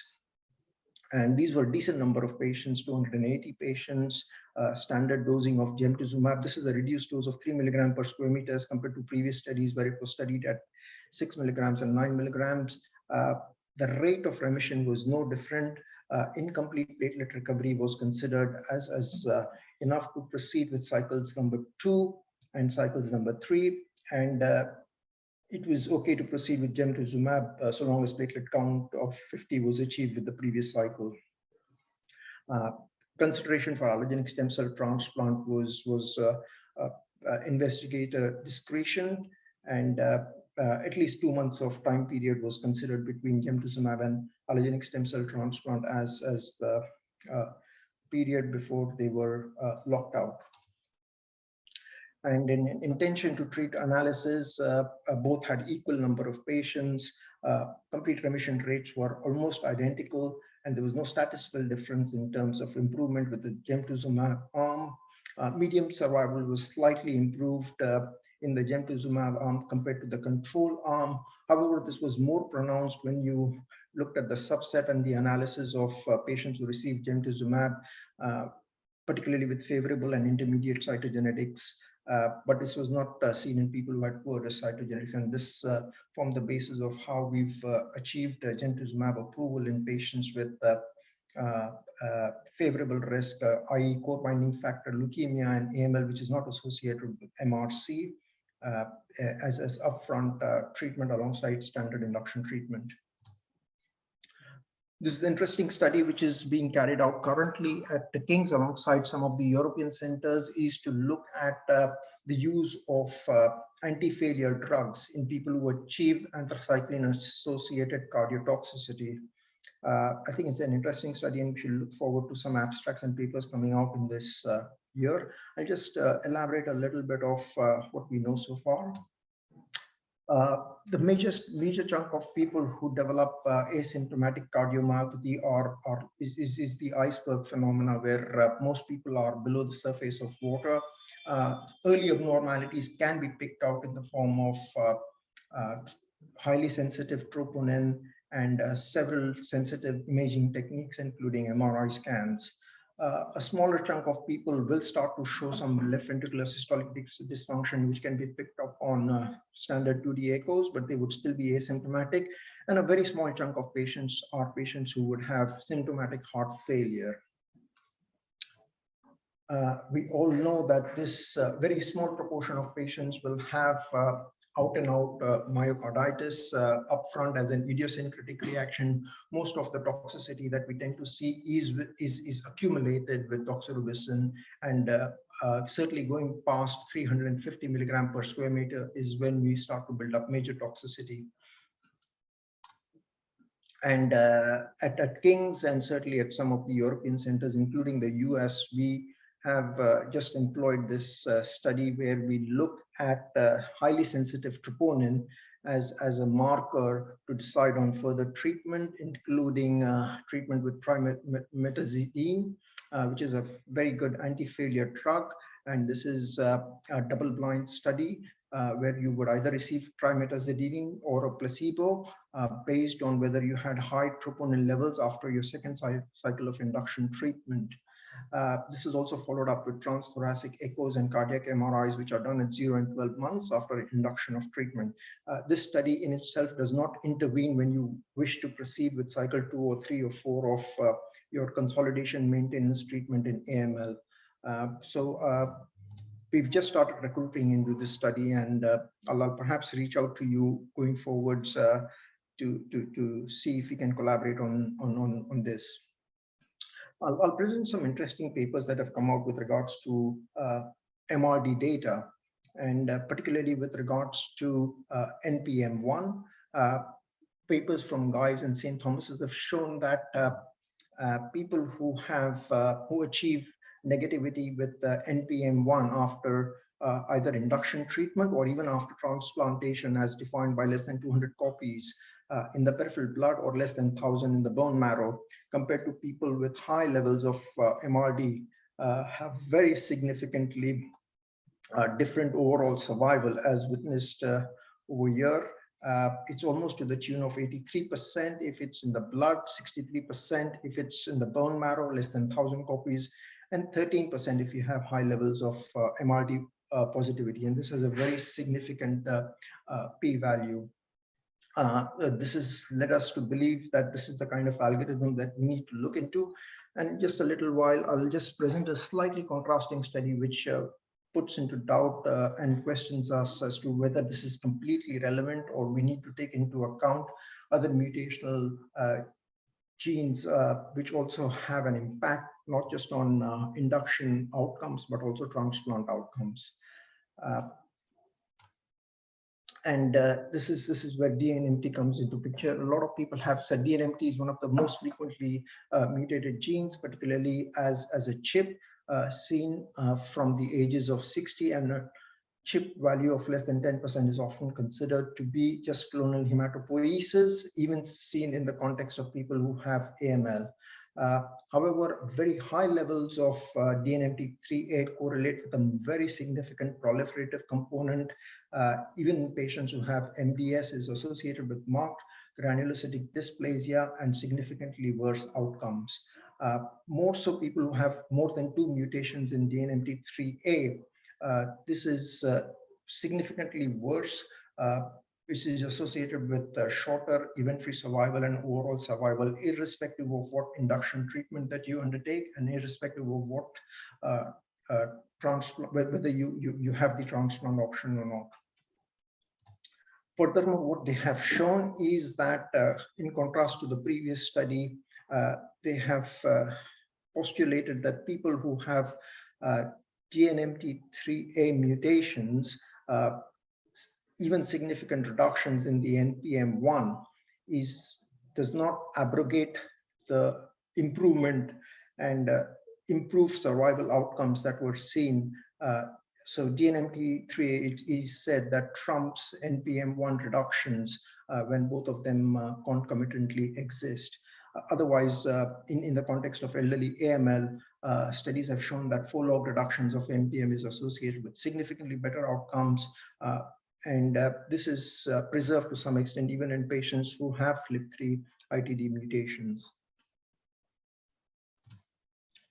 The mutational landscape has changed so very significantly in the last 5 to 10 years, and we now have a host of genes that we have to worry about. More importantly, we have targeted genes that we can have therapeutic interventions against, particularly against IDH1, IDH2, but even in the absence of IDH1, IDH2 inhibitors, we have agents that work in people who particularly have IDH1, IDH2, such as the BCL2 inhibitors. If we have the whole plethora of drugs that have come about in people with the FLT3 inhibitors, not much is known at this point in time about people who have the FLT3 TKD mutations as opposed to the ITD mutations. And there are a lot of drugs in development in pipeline for people who have TP53 mutations, including the APR246 and magrolimab. We've heard a little about it from Dr. Bajaj. Amongst the elderly options that venetoclax has been most studied about and has been the flavor of the last year or so is at least 4 combinations. Venetoclax combined with decitabine, venetoclax combined with azacitidine given at 75 milligrams per square meter, venetoclax combined with low-dose Ara-C, and venetoclax combined with decitabine at 5 and 10 milligrams per square meter, of which numerous studies have shown that venetoclax decitabine is perhaps the most significant in terms of overall survival. It, to some extent, trumps and overlooks people who have adverse risk cytogenetics, complex cytogenetics, including TP53 mutations, achieving response rates to the tune of 84%, including 50% complete response rates. And these are the drugs that have, I mean, for 40, 45 years, we've hardly had any movement in the field of AML. We've generally toyed with different doses and different combinations of anthracyclines and purine analogs. More or less, we've settled down on daunorubicin at 50 milligrams per square meter and cytarabine at 100 milligrams per square meter, given in various regimes, 3+7, 3+8, 3+10. But in the last 5 years, we've had at least 8 drugs that have been approved, all with some caveats attached to it, but which have brought about significant changes, particularly in the context of people who are above the age of 65, because they can be used as single agents. They can be used in the context of people who've had relapsed refractory disease. To that end, this is the kind of algorithm that is currently in practice over here at King's. We try to combine either low-dose cytarabine or azacitidine in combination with venetoclax. If possible, we try to add in a FLT3 inhibitor or an IDH inhibitor, FLT3 inhibitor alongside, sort of combined alongside azacitidine has shown very good responses. And when we achieve complete remission, you take into account all of these parameters, the age of the patient, performance status, what their MRD status is, and going forwards, look at their potential risk of relapse, the possibility of a stem cell transplant in determining further management strategies. These are difficult decisions to make, and there's just some thoughts that a lot of experience and statistical data that we have is in the context of 3+7. Data that is more needed is in the context of newer treatments that have been developed.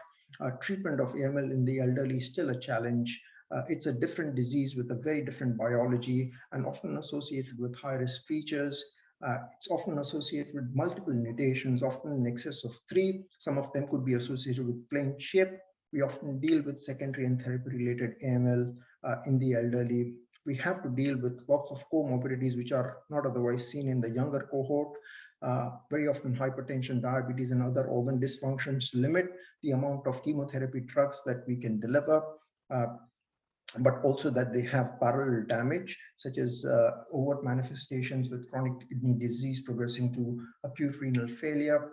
We have to worry about often drug interactions that are seen with polypharmacy and excessive side effects in the elderly population.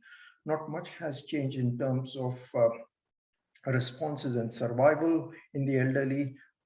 Treatment-related mortality is to the tune of 20% with standard induction. Median survival is still at 8 months, and overall survival is still very poor. However, it seems that we now have more epigenetic data. We have more epigenetic treatments available. There are low-intensity options available and targeted treatments available for our patients. It's always imperative to look for molecular and genetic data that you can find so that you can target your treatment. It's important that we factor in the comorbidities and particularly the performance status of the patient in determining what works best for our patients. It's always a good idea to liaise with various specialists to see if we can seek novel compounds, particularly either through means of clinical trials. Often still it is best to ascertain what the patient wants, what their choices are, what their preferences are. Often low-dose chemotherapy, such that will not achieve complete remissions, but will give them a good quality of life is what some patients would prefer. So it's always good to engage with the patient and their family, and that remains the cornerstone of how we still treat patients with AML in the elderly. There's just some thoughts and ruminations that have accumulated from ASH, but also publications that have come about in the last year or so. Would love to have questions and opinions and thoughts of other people. Thank you, Dr. Gandhi. I think that was one of the most comprehensive and extensive discussions on elderly AML I've seen. While the questions come in from the audience, can I just ask one? Now, so I know venetoclax and hypomethylating agent backbone sort of is the standard of care in AML and in elderly AML in the UK. But how long do you give it for? Are you able to give it till progression, or is there a fixed sort of time period to give it? That's a good question, Nitin. So at the moment, it's not as freely available. We still have to go through certain hoops and approvals. We have to seek a chairman's approval through either the trust or from the executive board. And generally speaking, we tend to get approval for 2 cycles. So venetoclax and decitabine, we generally prefer decitabine over azacitidine. There are some studies which shows a difference. Dr. Bajaj has shown, particularly in the context of people who have complex cytogenetics and TP53 mutations, we aim to give 2 cycles, 20 milligram per square meter of decitabine for 10 days. And venetoclax, when combined with an azole, such as your standard azoles, posaconazole, or any of those from that family, we can significantly reduce the dose of venetoclax down to 100 milligrams. We tend to give it for between 14 to 21 days in a month's cycle. And so long as it's well tolerated, we aim for 2 cycles. Then, in fact, we sometimes don't repeat a bone marrow after the first cycle because it adds very little. We tend to do a bone marrow after the second cycle, assess response, and then decide. Excellent. And I'm sure I speak for everyone in the audience to say that we're quite happy and eager to collaborate with yourselves for the trials that you mentioned, for the studies, to get newer agents and novel agents for our AML patients if we can. So with that, I think we should draw this AML session to a close. Thank you, Dr. Gandhi and Dr. Bajaj, for your excellent talks. I unfortunately have some bad news that we will have to delay the quiz for tomorrow because there are problems with the platform and the platform is unable to function well at the moment. So we'll have to delay the session for tomorrow. We start, just to remind the audience that we start quite early tomorrow at 10 a.m. Tomorrow is a Sunday, so we thought we'll get it over quickly. So see you tomorrow. A good night and thank you for joining today. Thank you so very much, sir. From all of us from the organizing team, stay safe and good night. Thank you so much. Thank you. Bye. Thank you, sir. Thank you, sir. Bye, everyone. Good night.